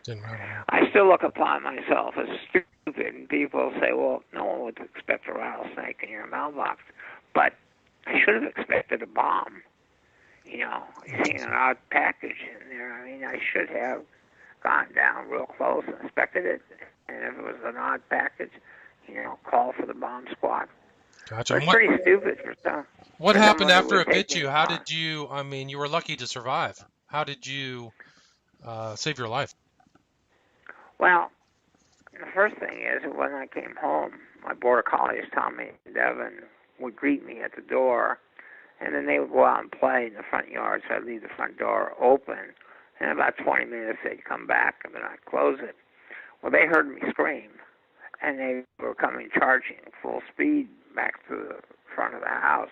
And the snake had recoiled on the floor, and so I had to risk getting bit a second time to get sort of over the snake and shut the door on my dogs. And then I used to study when I was in elementary school, sort of herpetology as a hobby, and I used to catch lizards and things. And I sort of knew that I was supposed to get ice. I knew I had to stay calm, and I when you opened the back door, I knocked out the wood piece that would keep the sliding glass door from opening so someone could get in. I went out the rear of the kitchen door and locked it as I went because I wanted to make sure that no kids came in the house. And then as I went out the back door, I started screaming to my neighbor to call an ambulance and that I had been bitten by a rattlesnake, with Synanon. And apparently I was in the street pretty much screaming, and people came out and they laid me down and put blankets over me. And as with luck would have it, one of my neighbors at the college he was at, he had just taken a course on what to do on a rattlesnake bite. Wow. And he, cut my hand and tied a tourniquet, took off his shirt and tied a tourniquet, and he may have saved my life. Wow, that's amazing. That's very fortunate. Yeah. Very fortunate. So back then, that was a big story in the local news and the media, correct? Yeah. In fact, I remember, they didn't have enough anti-venom at Santa Monica Hospital. I got 3 vials, and then was transferred to USC, which was a snake capital, actually, treatment in the world at the time. And I remember the doctor, a young woman doctor, came in, and she sort of laughed and she said, how did a big, strong man like you get managed to get bit by a rattlesnake? And I said, it was in my mailbox. It was a murder attempt. And she looked at me like, what? And then all of a sudden, she heard noise behind her, and she saw all the policemen lighting up the hallway to protect me. Amazing. That's an incredible story. There's a picture of you in your book in the hospital bed with tons of photographers and guys from the media taking pictures of you. It's a pretty interesting. Yeah, it was a pretty amazing thing because, it was like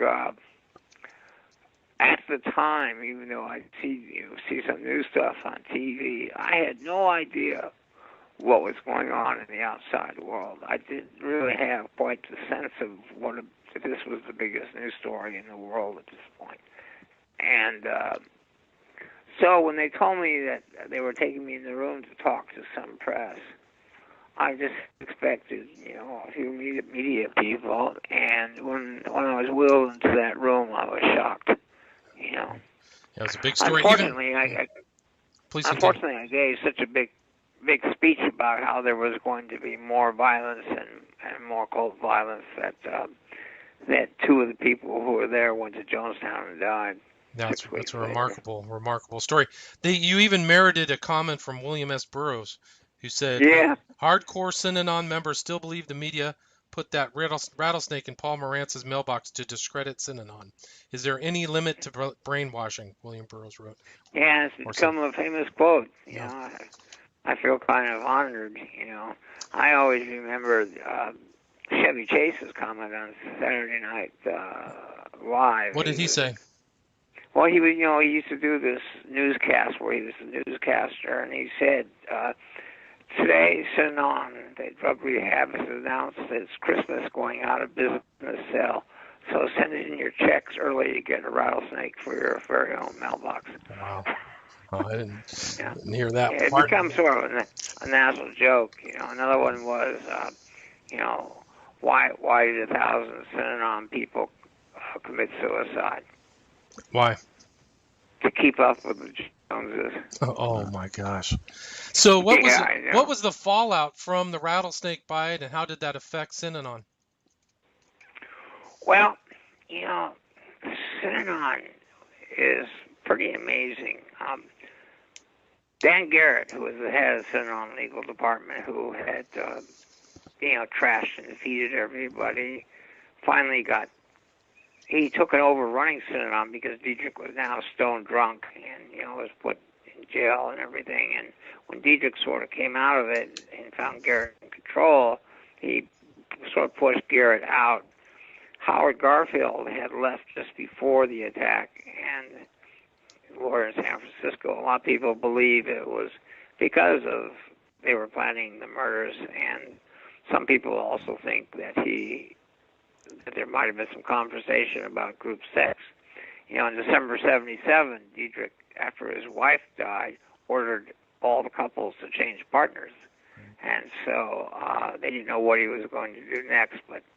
So Phil Burdett sort of inherited it, and there was an onslaught of litigation with Synanon in the criminal case. There's a very short aside story to this that is kind of interesting, if you want me. Yeah, please do. Please tell me.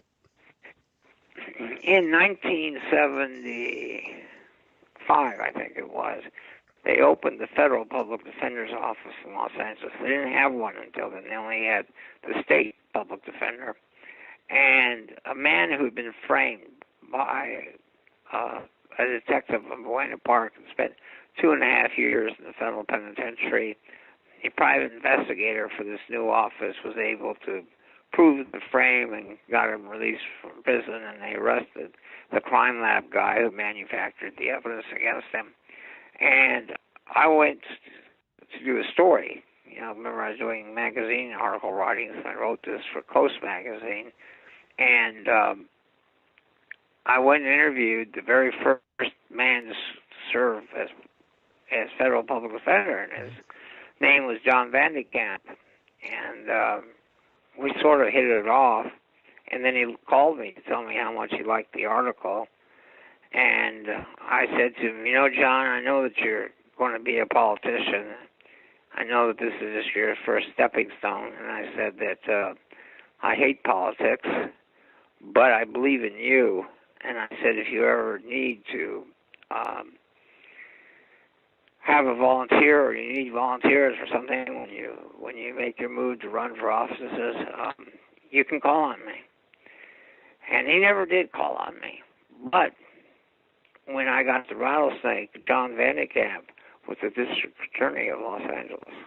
Interesting. Yeah. And, you know, so Synanon never knew that, you know, Vandekamp assigned the 3 best deputies in his office. You know, major crimes went into, you know, they were working on the Hillside Strangler, but now they're working on Synanon. You know, it was pretty amazing the job that the police and the district attorney's office had done. What criminal charges were filed against Synanon? What's that? Do you know the criminal charges that were filed? Were they convicted? Yes, conspiracy to commit murder, and also Diedrich was charged with ordering a kidnapping of somebody. Gotcha. But the story of how Synanon ends, Synanon is the guilty pleas were in 1980, and Synanon is not only surviving, but they're getting richer. People are still sending money to for the merchandise, right? For the merchandise. Merchandise, and they're making money. I think you even had somebody on your show who, you know, didn't die in Jonestown, who joined Synanon after the rattlesnake. Yes. Yeah. So what happened is that finally in '82, I have to tell an interesting little story. I'm sorry it goes back, but it's worth it. No, do it. No, your stories are fantastic. In 1978, Peter Bourne is the sort of drug czar and consultant of President Carter, and very good friends with his sister, who, if you know, was sort of into the self-help stars. And she was like a new ager, right? Yeah. She invited Werner Erhard to come to, you know, to the White House, and she, you know, also through Bourne opened invitations to Synanon. So Synanon goes to Washington D.C. and puts a down payment to buy the Boston house, and the Boston house. This is in summer, around, you know, July of '78. Mm-hmm. The Boston house is going to be the embassy to the White House. And Synanon then first tries to buy out the tenants to leave, and then starts using terrorism and physical threats on the other ones to get rid of them. One of the people that did that, too, was an aide to Adlai Stevenson. That he went to the media. NBC had done a segment 3 on Synanon, and so now the media is hanging outside the Boston house. Diedrich and Garfield come out, and Diedrich goes after a photographer with a cane, I think, and arrest warrant goes out for Diedrich and Garfield. And at that point, Synanon, they all flee. In fact, they go to Italy. And it was there in Italy that Diedrich began drinking again. Right. He was like off for 17 years or something, right? Yeah. And a lot of people think that that's where he gave the orders on Ritter and me. But then Synanon, they started drinking. So, but that was in your... yeah. Okay, so now Synanon sues the owner of the Boston house, Bernstein, to get their security deposit back, saying that he didn't tell them the truth about zoning laws and that they were having problems. And he says, I'm not giving deposit. And he files a cross complaint against Synanon saying, you didn't tell us that you're a terrorist organization, and you terrorized my tenants and drove them out. And he wants money.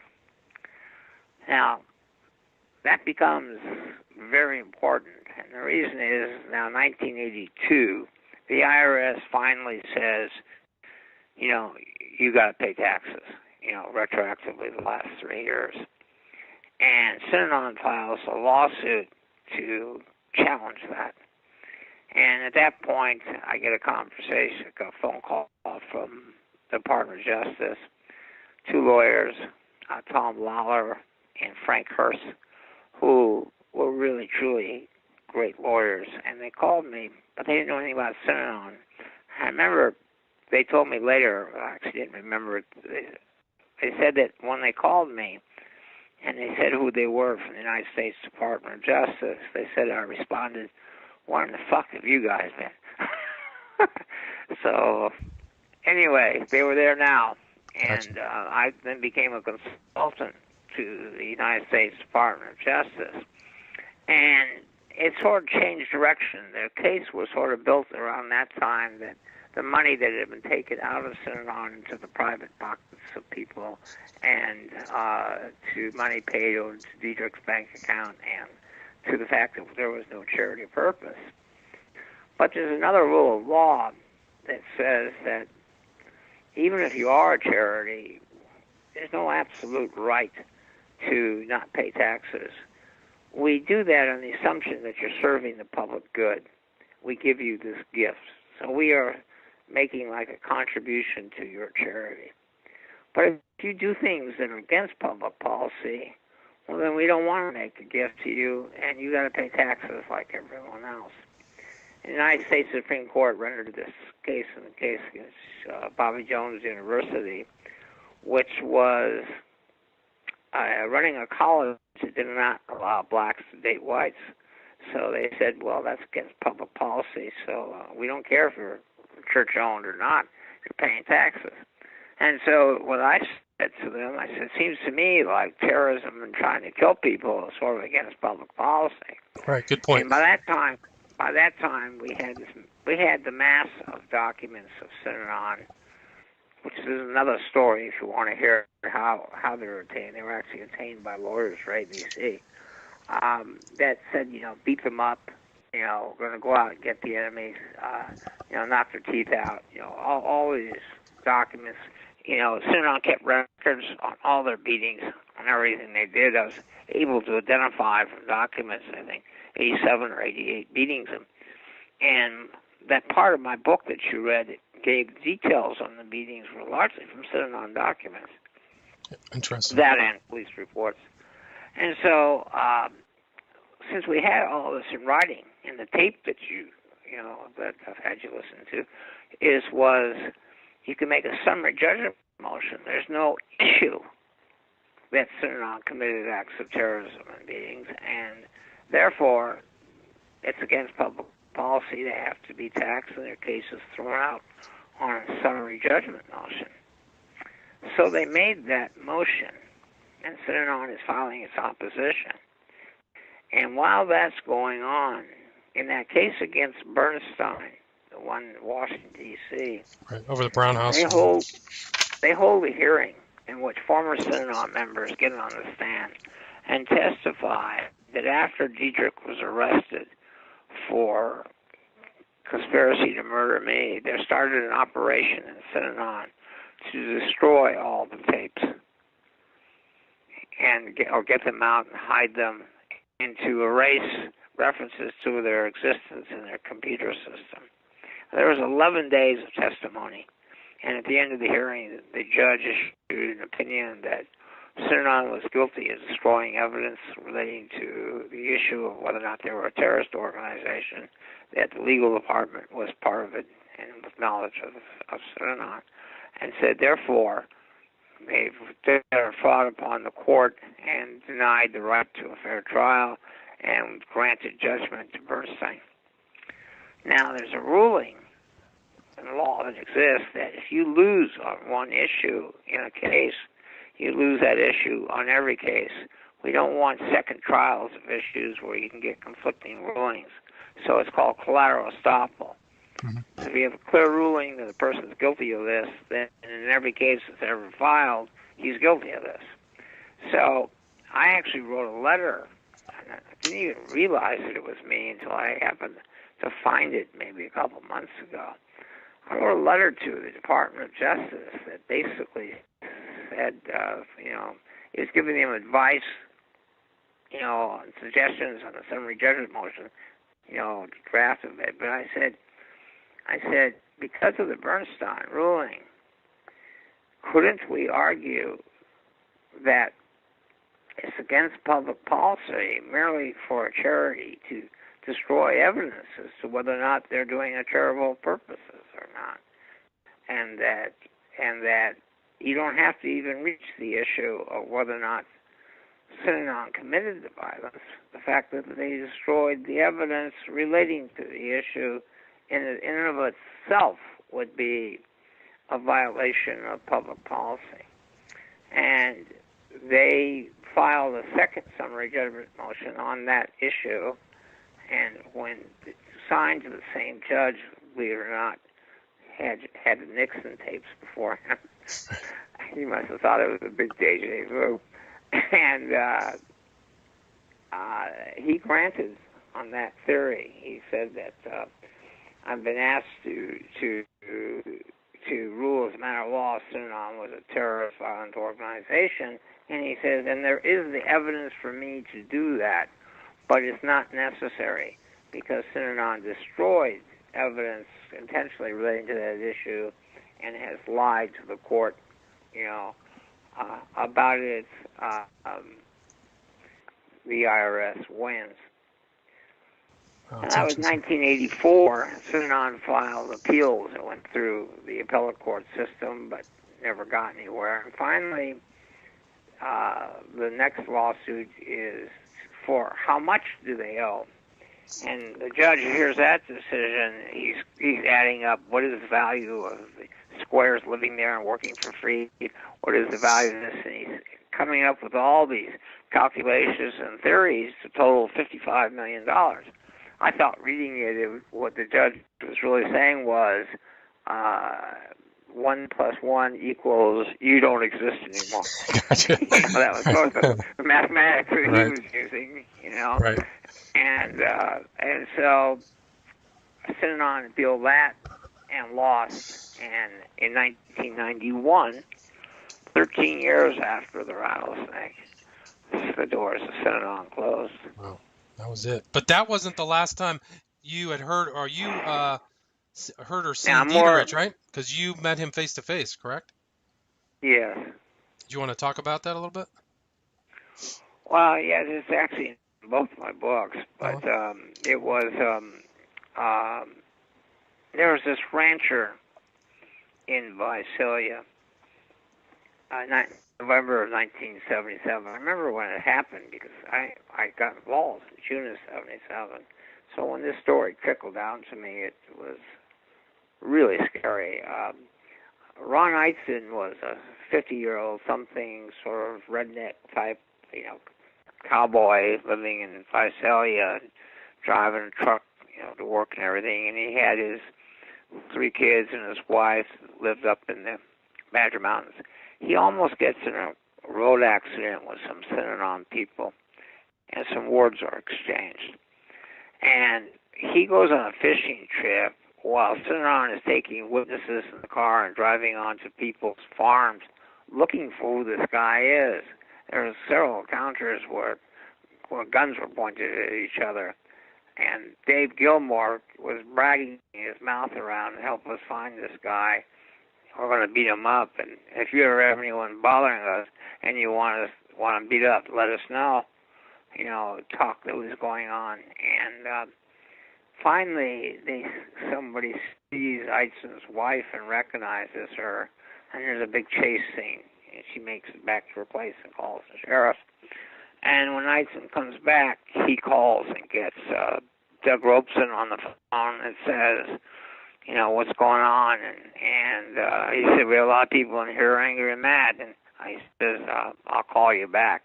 And he calls him back, and it was tape recorded. And in the tape recording, Robeson says that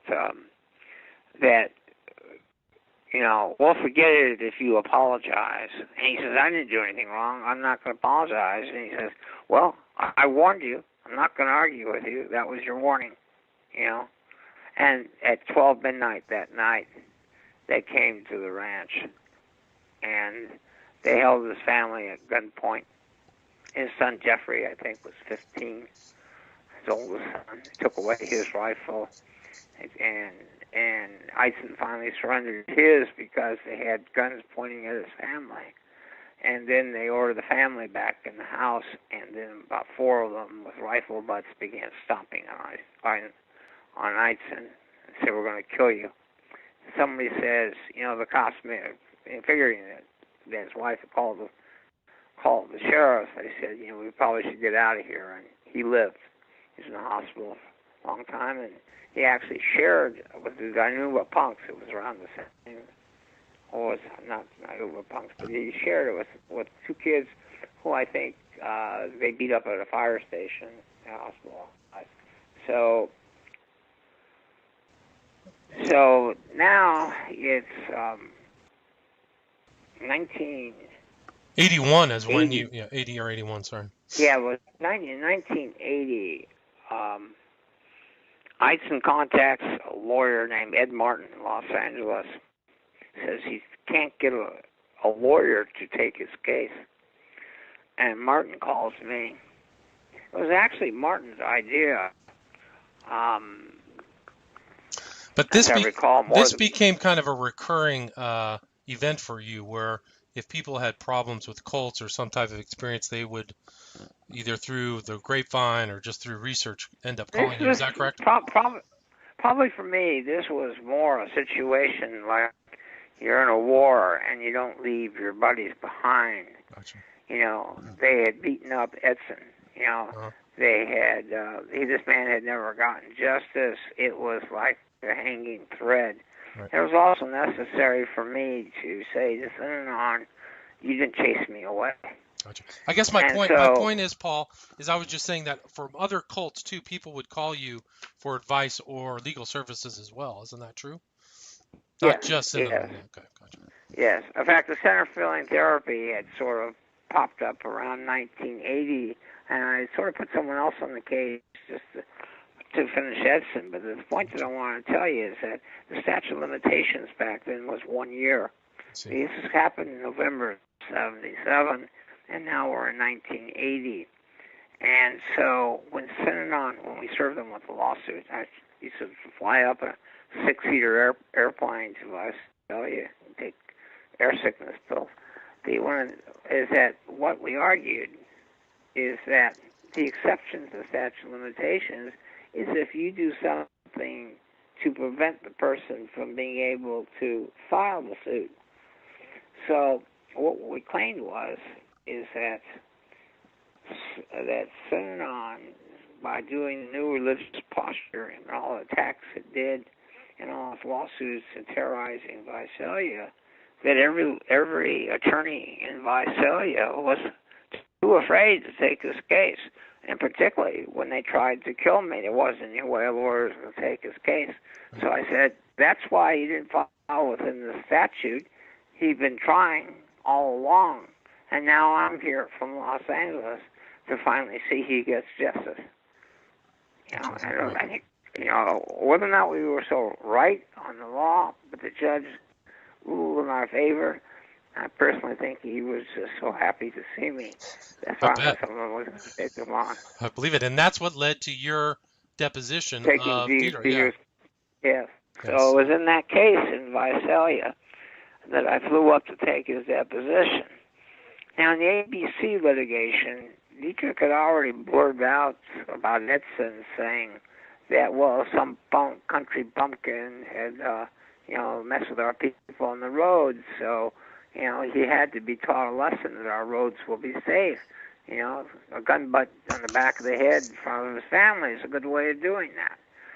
So I figured this wasn't going to be a difficult case to try anymore. He already opened his mouth. And it was sort of a curiosity thing. I wanted to understand why this happened. Right. I really spent most of the time questioning him about his past and his decision making, and to sort of get answers to questions that I wanted. Right, and that's the guy who ordered the snake attack upon you that almost killed you. Yes. Yes. As I said in my book, I was dedicated to Diedrich because they had priced the hitman at $10,000, and he said, "Why spend the money? We have the Imperial Marines. We can do it ourselves." And with that decision, he saved my life. Fascinating. Did you have any lingering after effects from the snake bite? Did that affect your arm or anything? Yeah. Oh, gotcha. So that was your time pretty much with Synanon. That pretty much ended it. Your contact and litigation with Synanon was that final Edson case there from Visalia. Is that correct? Well, I also had a case, Dan Ross, who was a member who gave a lot of money to them, and they threw him out. And he wanted his money back. Yeah, he gave him $25,000 to take care of his mother-in-law, and then they threw him out. And he didn't allow him to see his mother-in-law. And Diedrich was asked by Connie Chung, why would he do that? And he admitted it. He said, "Well, the media holds us back." He spoke to the media. Wow.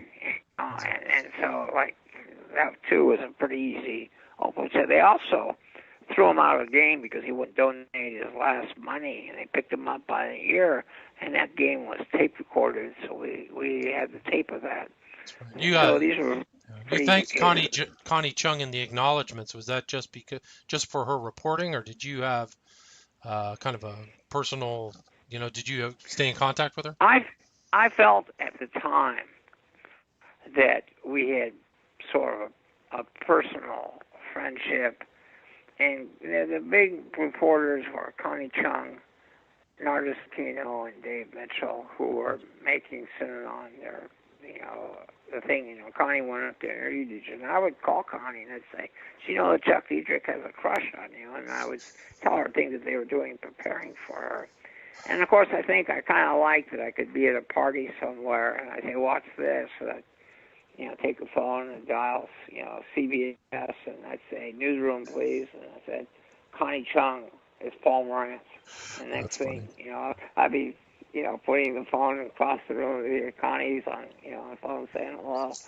And, when I came back from the hospital, she came out of the front door of my house. Oh, now, I would say that I find a loss in some ways that Connie and I had never spoken again since sort of the Synanon story ended. But that is something that you probably know as a journalist, and that I know as a journalist. You do a story, and you get very close with the people. And you think that they're going to be sort of part of your life forever. But then the story ends.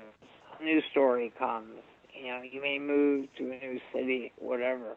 And lawyers do the same thing, too. I go through a case, and I almost adopt my clients as my children. And then one day, they're all gone, and you never see or hear from them again. So it's just the fact of life. But I miss Connie Chung. So that pretty much ends your kind of Synanon adventure, but you had other contacts with kind of some of these other cult events, particularly Charles Manson, Jim Jones. Can you talk about your connection to the Charles Manson family? I was, in 1988, I was married, and I purchased a couple of books at the Rose Bowl swap meet on Manson, written by former members, one of them by Tex Watson. And as I came home that night, my wife went to sleep, and I was reading it in bed. I threw it up and hit the ceiling and started shouting. And she said, she wakes up, "What's wrong? What's wrong?" And I go, "He was my friend. He was my friend." I never had known it for all that time, because we never called him Tex Watson, and Watson was a common name. I just knew him as Charles Watson. Gotcha. And we worked side by side when I was 22 years old, a summer job before I went to law school, selling women's hair pieces. And so I'm reading it, and he says, I arrived, in the summer of '68 in Los Angeles. And I got a job at Contessa Creations on La Cienega. I'm like, what? I was there in 1968 at Contessa Creations. And my mind started racing. There was only 4 of us there. Right. And so it was a pretty startling thing. But he had stayed in that business. Didn't he start like a hair business from the knowledge that he tried to start one. I did too. Matter of fact, when I went to USC, I had an uncle who was wholesaling hair pieces. They were very popular, in the '60s, and so I would let word know at sorority houses and stuff that I could, get stuff, at cheaper prices. When you met Tex Watson, there was no indication of the future violence. Is that correct? He was, first of all, he was Charles, not Tex, and he was very straight and wore generally a suit when the rest of us were casual. He was taken to some parties. A lot of the girls would invite us to parties, and because we were basically selling, women, and he would be very quiet. Interesting. It's like trying to, wake him up. Hey, you're in Los Angeles now. Have fun. He hadn't adapted. He was still kind of the Texas guy. And you also have a connection to Jim Jones. You had referenced early that 2 of the people who came to the hospital as journalists ended up at Jonestown. Can you talk about that and also your relationship to Mr. Stone, S-T-O-N, please? Yeah, Tim Stone is the real story, at Jonestown. And, it's funny, because anniversary, we're seeing movies and CNN specials and everything. You may want to ask me why there's not ever been a documentary on Synanon. I have a very surprising story to tell you. Okay. But the Stone, was a very liberal, 60s type guy that, based upon that liberalism and the counter, the revolution of the 60s, was attracted to Jim Jones, wanting to help the poor and becomes Jim Jones's lawyer. But slowly, as he learns things, he leaves and then tries to warn people. And but he was meanwhile, how did you know him? Well, Tim heard about me, and he called, and in talking to him, it was like Synanon and Jonestown were the reverse sides of a mirror. It was they were the same thing and doing the same things by the same methods, and so we were, in a lot of dialogue about that, and also, started sharing, strategy ideas. And when I was in the hospital with the rattlesnake, Stone left a message that he would fly to L.A. to, help with my office while I was recovering, which was, I thought, pretty nice of him. If I had full use of both my arms, I might have gone to Jonestown. Although I like to think if I had been there, it wouldn't have happened. They were smart enough. See, Stone had a custody order for his child that, just like Synanon, Jones made kids his property. So he couldn't get his kid out. And because he had an order for custody is one of the reasons, and maybe the reason, that Jim Jones went to Guyana, so that we couldn't enforce the order. Gotcha. It wouldn't have a United States, order, and he was unsuccessful to get the Guyana government to do anything. So he came down on the plane with the senator, and but he stayed at the airport smart enough to know that in itself could trigger if Jones knew he was there. But on the other hand, if he had been there, it might not have happened. Just as I think that if I had been there, it might not have happened, because Ryan made some mistakes. What do you think his mistakes were? What do you think his mistakes were? Well, one was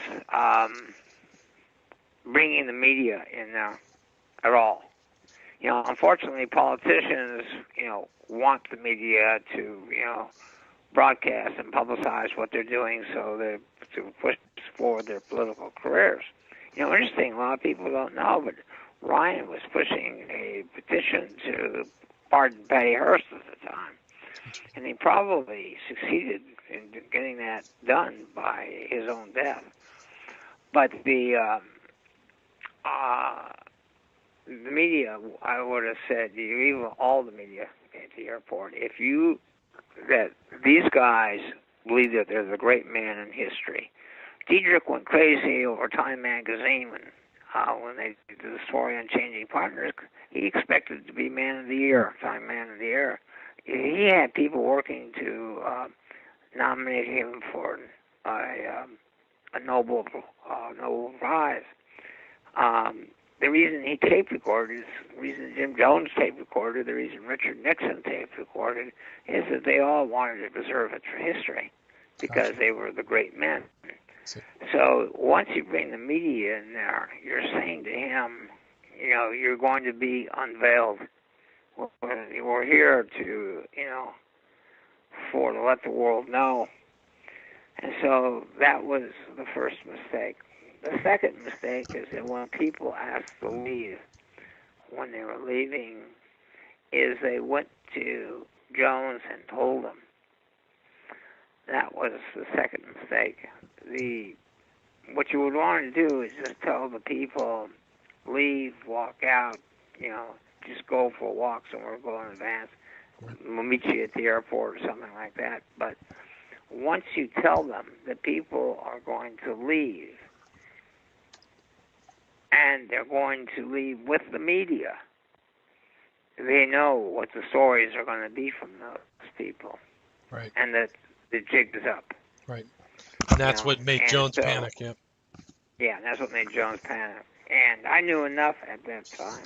I mean, the one that I really could have stopped was Waco. I mean, I was pretty angry when Waco happened because up until that point, if anything happened, the media contacted me, government contacted me, my opinion was always asked.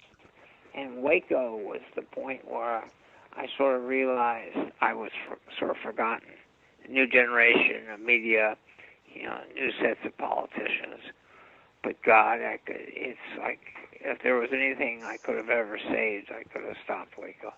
Yeah, it's too bad. I mean, it's almost like the same type of dynamic. People show up, people panic, then it goes wrong. If you surround just like with Jonestown, once the jig was up, he went down and took everyone with him. Right. And that's what Hitler did. That's right. what Applegate does later. It's Koresh, all throughout history. Yeah. So with Koresh, it was like, hey, you surround them. That's what's going to happen.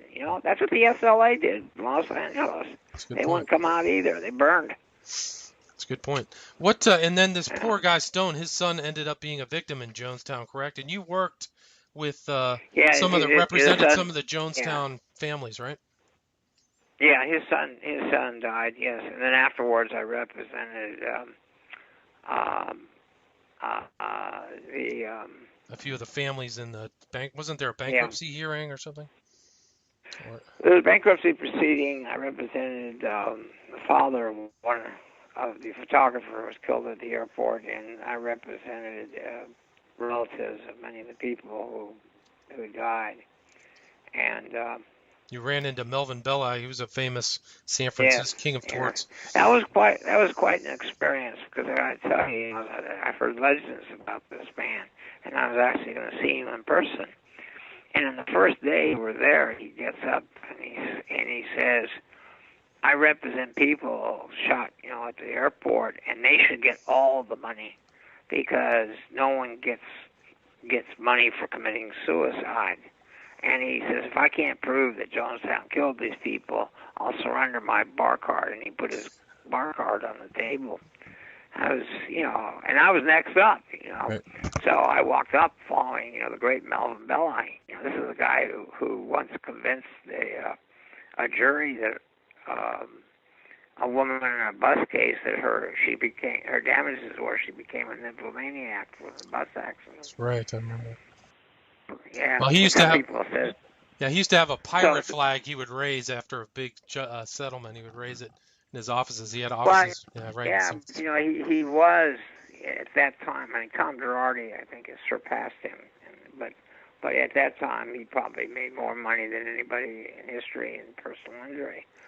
So I came up after him, and I said, well, as far as the suicides, if I can't convince that Jim Jones didn't brainwash these people into suicide, you can have my bar card. And I put my bar card on the table underneath Melvin Bell Eyes. Cool. The interesting thing was that afterwards, I went out, had some drinks with him and stuff, and got to talk to him. And I thought, this was just, so great that, I would, get to do this. But I was sort of surprised that he was more interested in meeting me. Interesting. That's cool. And I think that I was something so different because most lawyers, it's all about, how much money you can make and what your jury verdicts was. And I wasn't someone. Mine was how many people I could put in jail and how many licenses I could revoke. And so I was sort of a different, breed. Different breed of lawyer, yeah. And that kind of brainwashing theme that you talked about in front of Melvin Belli was a common theme in a lot of your cases, was proving coercion or undue influence, correct? Yeah, and I should say that the big thing was that Dr. Robert J. Lifton wrote this book, The Psychology of Totalism, from studying the prisoner of war in Korea, and I read it. He's a brilliant man, and he's also a writer, and he has a far greater sense of language than I do. A lot of people, he was hard to understand, but I understood it. I understood what he was saying, and that totalism, brainwashing, he explained, presented one of the great dangers to mankind. That he even said it creates holy wars.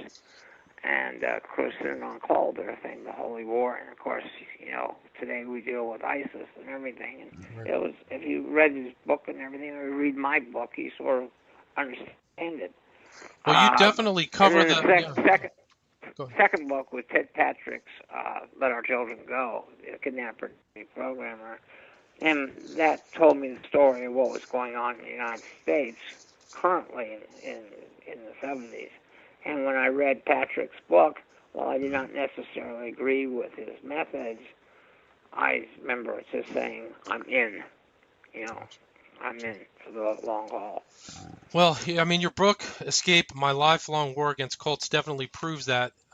You also cover so many other elements of totalism of these groups, such as the Rajneesh, Moonies. You talk about L. Ron Hubbard, and some other groups. You left out Werner Erhard. And Est, right? That's correct. So yes. You definitely cover. I thought he was the worst and the most dangerous and had the most long-lasting effect on society. Why do you say that? Well, you had the 60s, which was basically, we're going to make the world right, we're going to undo, racism, we're going to give women's rights, gay rights, we're going to end the Vietnam War, it's peace, love, generation. And Erhard comes along with the self-help group that he's a great salesman and promotion, and that uses the sort of what I call a version of the Synanon trip to break people down, attack them like you heard on that tape. You're an asshole, you're this and that, and you're nothing, and be torn apart, and to be, just like in Synanon, to be kept up very late so that you dissipate. You lose your ego, so to speak. And of course, if you pay $350, you're halfway there before you go in because you want your money's worth. You don't want to say I didn't get it. Right. And And while Scientology or Synanon or Rajneesh or Jonestown have a campsite, and people, it's limited in number, Earhart sought to emphasize the world. And in all the others, I never really cared about their philosophy, so to speak. It was a question of brainwashing and control. But in Est, its philosophy was anti-golden rule, in my opinion. Take from others and take from them first. Right. It was all right to be selfish. It was, you're the controller of your universe, and if you stole from somebody, it was their fault that they let you steal from them. And it was all right to do whatever makes you happy, to get past the mind. There's no right, there's no wrong. And he actually went as far as that people that want to right wrongs are just wasting time. Well, I took that kind of personally, but I saw the world change at that point.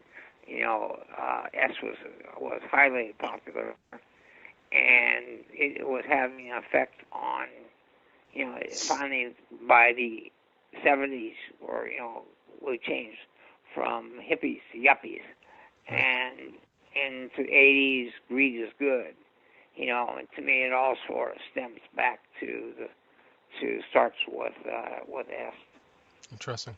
But somewhat was, greed's okay, get what you want, and nothing really matters. Now, it was the perfect thing for Earhart, because here's a guy who abandons his wife and 4 kids at the age of 24 and hops on a plane with another woman, changes his name to Warner Earhart, in a stolen car makes his way out west, and only reunites with his original family when he's becoming so famous that he knows he's going to be spotted and recognized, that they'll find him. So he has to go back and then say, well, you can all be rich, come out to Los Angeles, How long did he last for? Is he still in? Didn't he rebrand and become something? S became Landmark Foundation or something, right? Yeah. Yes, after he split to Europe, after the 60 Minutes show and the allegations were made that he was brainwashing, abused his son, and one sister, although I thought it's rather skimpy evidence, accused him of sex with one of her sisters, but I don't think it's functioning as it once did back then. I mean, it was definitely.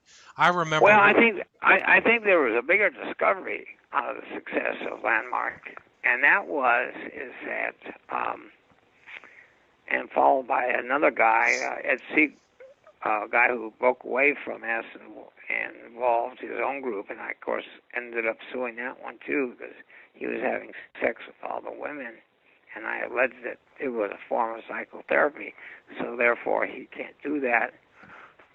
But when you went from S to Landmark, what is sort of sad is that, and you sort of see it now, even some more apparent, is that you really don't need to brainwash.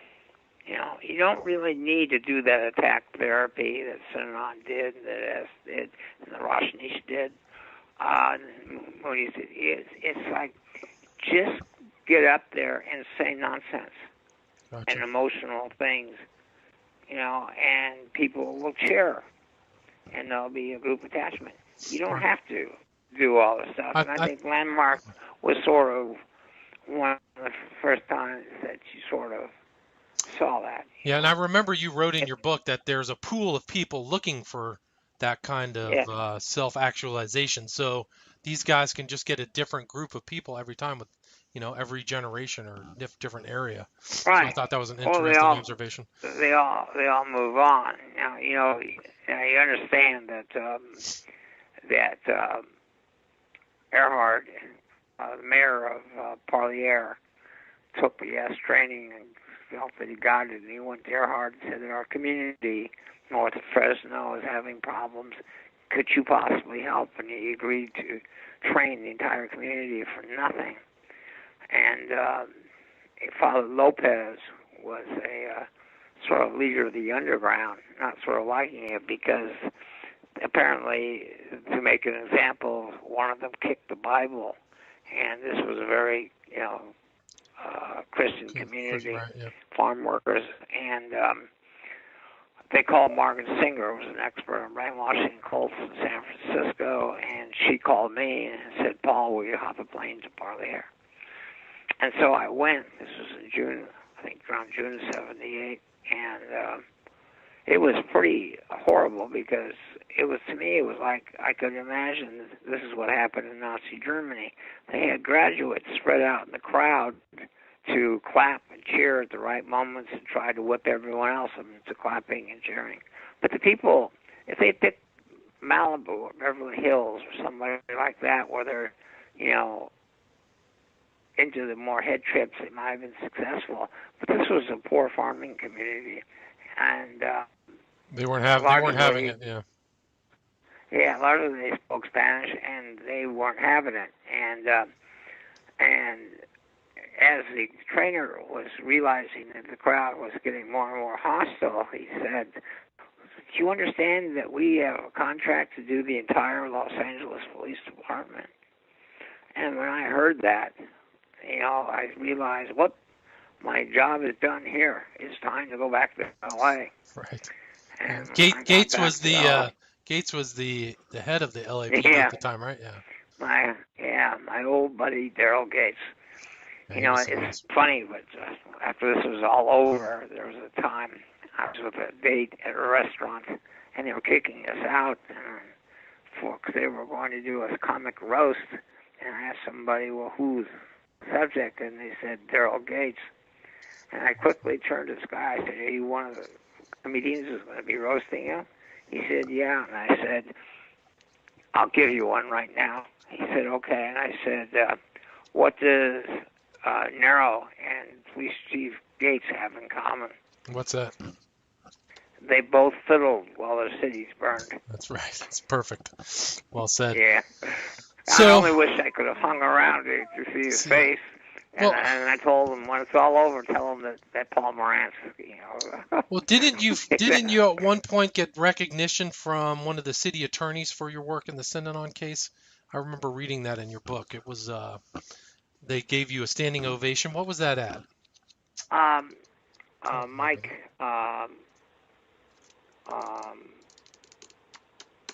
Who was one of the attorneys that represented was retiring. Oh, that's and I was invited, and Vandekamp was sort of the MC of it. And Vandekamp went on to be Attorney General, President of the State Bar, and he ran for governor, but he didn't win.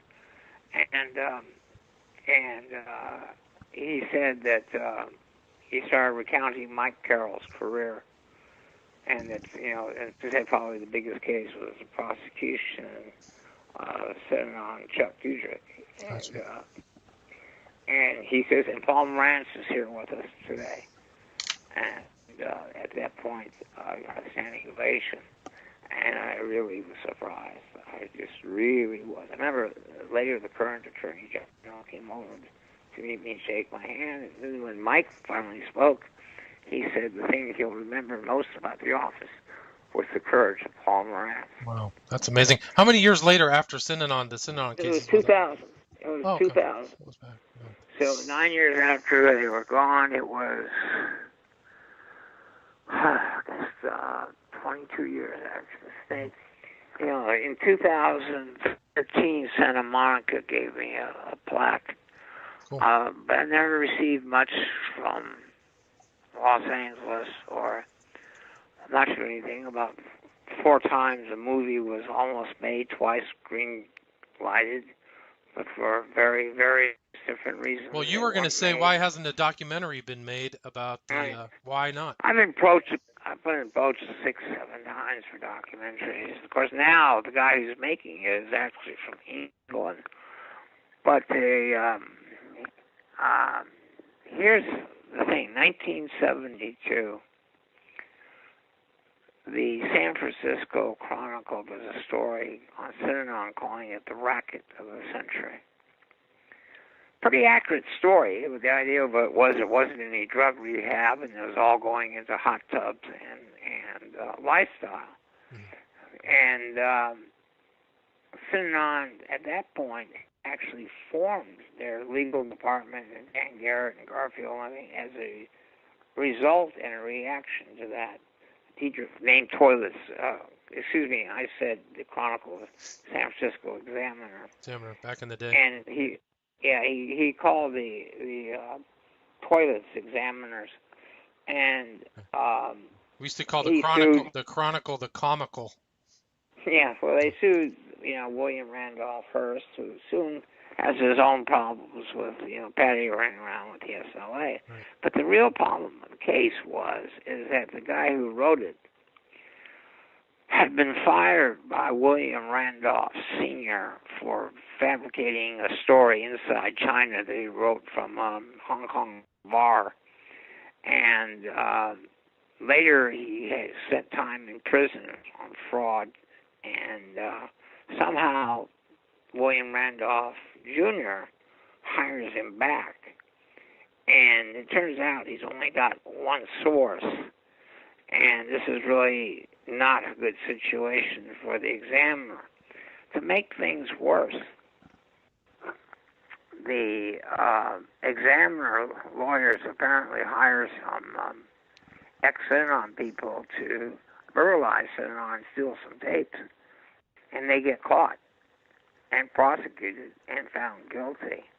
And so at this point, there's a settlement for $600,000, which Synanon claimed at that time, I think it was 76, when they said it was the highest libel settlement in the United States. It was put in the Guinness Book of Records. I remember that the next year when I came into it, and I called lawyers for examiner, they wouldn't even speak to me. But they said, good luck. Wow. They wished me good luck, but they wouldn't even speak to me. When the rattlesnake happened, the examiner wouldn't even print stories. They were so afraid. They were so afraid. So they put a wire story on it, and then when Synanon sent them a letter, they wrote a retraction. And now, January of 1978, Synanon purchases $65,000 worth of weapons from Martel Gun Shop in San Francisco. KGO, which is an ABC affiliate, goes on the air to make the announcement. They look for something on the backdrop for the story, and they find a picture of a man holding a rifle. So they put the Synanon logo on top of that, and that's the backdrop. Good evening, ladies and gentlemen. Today, Synanon, the drug rehab, has purchased $65,000 weapons from a San Francisco gun shop. The problem is that the man in the photo was Lee Harvey Oswald. Oh my gosh! So they used his picture from the JFK assassination. Yeah. Oh jeez. So Synanon sues, and they buy stock in ABC, and they send members of ABC's shareholder meeting and ask them what protection does their wives have, and names them by name. And a hush went over the room, and the heads of ABC told their lawyers, go get them. Well, Chris Brown, Chris Brown, real name, and Bob Friendland, like Lawler and Hertz, which is two great lawyers, and they worked super hard. They were the ones who came up with the memos. Garfield wrote a letter to Doug Robeson saying these memos on our violent encounters could be used against us. Gather them all up throughout the foundation and bring them to the legal department, and we'll claim attorney-client privilege, and no one will ever get them. And Robeson writes, it's been done. So Synanon thought they could clean their records. When Synanon wasn't making responses to the discovery, the ABC lawyers were collecting sanctions and moving. And finally, Synon said, hey, you can have everything. We have a warehouse that has copies of everything. Here's the key. Go have a ball. And they thought it was plain, but they hired people who went in there, and they microfilmed everything, and then they had people hired at night to watch it, and all of a sudden a memo would come up, and they'd say, take them down to the basement and give them a lesson in manners, you know. Right. Another one would say, you know, prepare to go out and do missions that you might die. You know, it was, so they had everything, and that helped, you know, it was like. But Synanon had thought they had scrubbed it. They hired somebody, but they didn't do a thorough job. Yeah, they thought they scrubbed it. Yeah. In fact, that's the old thing. Egypt used to say that his problem was he had dope fiend labor, and they only had 4 fingers. You know, they couldn't do anything right. And, you know, he turned out to be, you know. Correct, right? It was correct. Yeah. He thought he was good. So ABC is sort of the unsung hero at this time. And now Dietrich and everyone's pled guilty. One of the reasons they pled guilty was, you know, they had set up this defense that tape you heard was just make-believe. It was just a game going on, and it wasn't serious. But here we had all these memos saying, you know, new rules fostered and that putting it in action. And so they were opening the door that all this stuff would come in.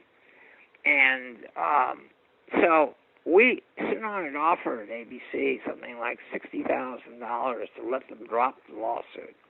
I used to say the only guy who had a good lawsuit was Lee Harvey Oswald if he was alive. But the trial goes on, and Synon is delaying and running up the bill. And meanwhile, ABC gets sued by Lloyd's of London, their insurance carrier. And Lloyd's claims that they only had $1 million coverage, which included costs of defense, and the cost of defense has been up to $4 or $5 million. You owe us $3 or $4 million, and they canceled the policy. Synon was aware of this and filed a second lawsuit over something else, just to say that when you beat us in this one, we're going to run up your fees again. Right. And there was the judge made a finding of fact that Synon was delaying the case to run up ABC's fees. And then the ABC lawyers told me that they got in all the documents on cross-examination. The jury's rolling their eyes. They're not even going to put on a defense. And because they can see the jury is just, you know, it's over. And, you know, some guy sitting on would say, oh, our reputation is important. And across, they'd hold up a newspaper, Rattler, death, you know, trap. And I said, well, what did that do to your reputation? You know, so it was a big victory. And then lawyers for ABC from New York came out and went into chambers and agreed to pay Synon $1,250,000, keep it hush-hush, and all lawsuits were dropped, and no one would ever know about it.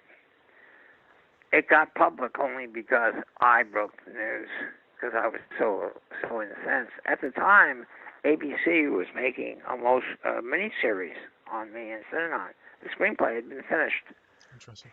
You know, it was just ready to go into production. And I knew that was over with, but it was so dehumanizing that for all the people they beat up for me, they paid $1.25 million. Well, the reason that they paid it is that to settle the lawsuits between the insurance carrier and ABC and to pick a policy price for a future policy with greater coverage, they had to liquidate the Synon problem because they didn't know what type of money figure to put on because of its ability to run up fees and costs in the future cases. Mm-hmm. And so a deal was made where Synon would disappear. It would get $1.25 million, and the lawyers would reduce their attorney fees that they were claiming on the case. And the lawyers were not happy about it. You know, they had to be fired from the case, and a New York firm took it over. And the jury was so upset that they held a barbecue for Bob and Chris and did it annually for 5 years. Interesting. And, so now, what does this mean? Okay, since the time of, when did pay TV come in? Was it 90s, late 80s? It seems right, yeah. It's hard to remember, but I told you now how the ABC thing, got canceled. Right. And then Showtime was going to make a motion picture in 1998. We finished that script. It was greenlighted for 4 years. It kept being delayed. They only filmed in Canada. And then they all went out of the movie-making business. But meanwhile, there's no documentary. There's documentary on every poll. People know about Manson. They know about Jonestown. Even Rajneesh, there's been things. They don't know about Why Synanon. not? It's not public at all. Now here's the reason. Now, I told you this whole story. Okay. I only discovered this recently myself. I heard that A&E was going to do a 6-part series on different cults in America, starting with Jonestown. I thought, what a great opportunity. And so I was going to make contact with A&E. And I called up their website, and there it was to the right.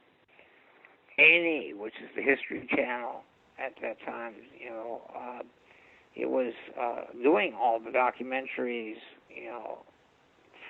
for probably the first 10 years up by TV. They were probably the only station, the A&E stations, that was doing documentaries.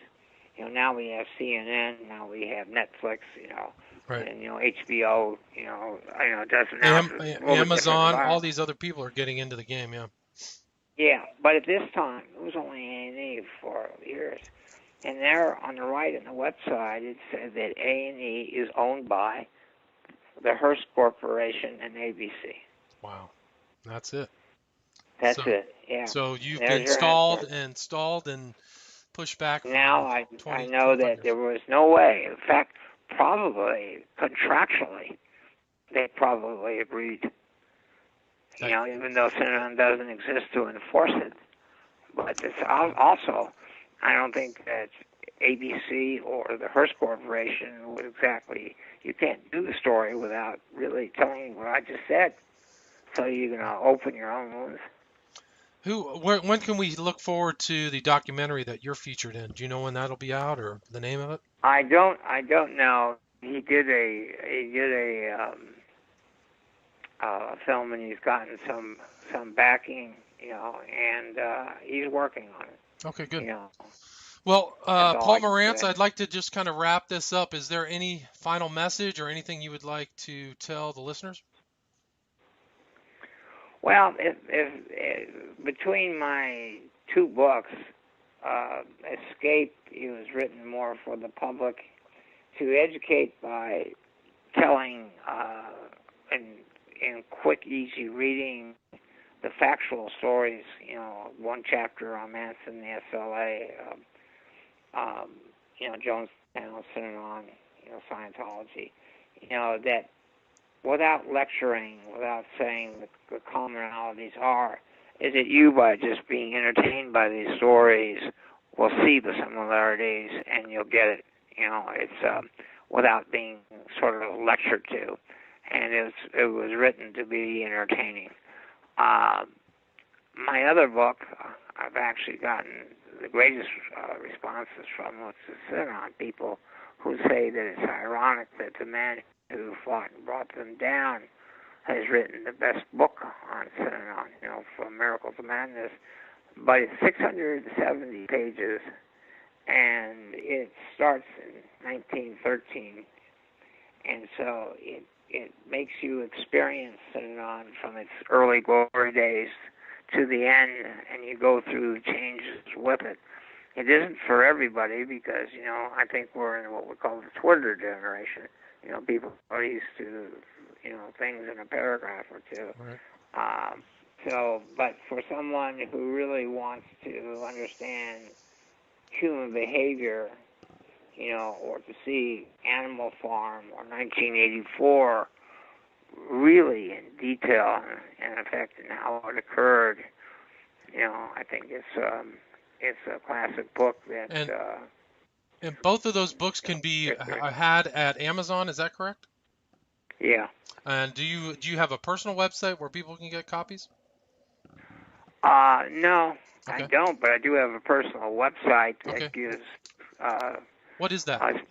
PaulMorantz.com, and there are, the lots of chapters on Synanon in their early forms are on there, and stories about all my other cases are on there, but they're long, and it's actually better to get the books because it's less reading, it's shorter, Well, I can testify that Escape My Lifelong War Against the Cults is an excellent book. I read the whole thing, so kudos to you for writing that.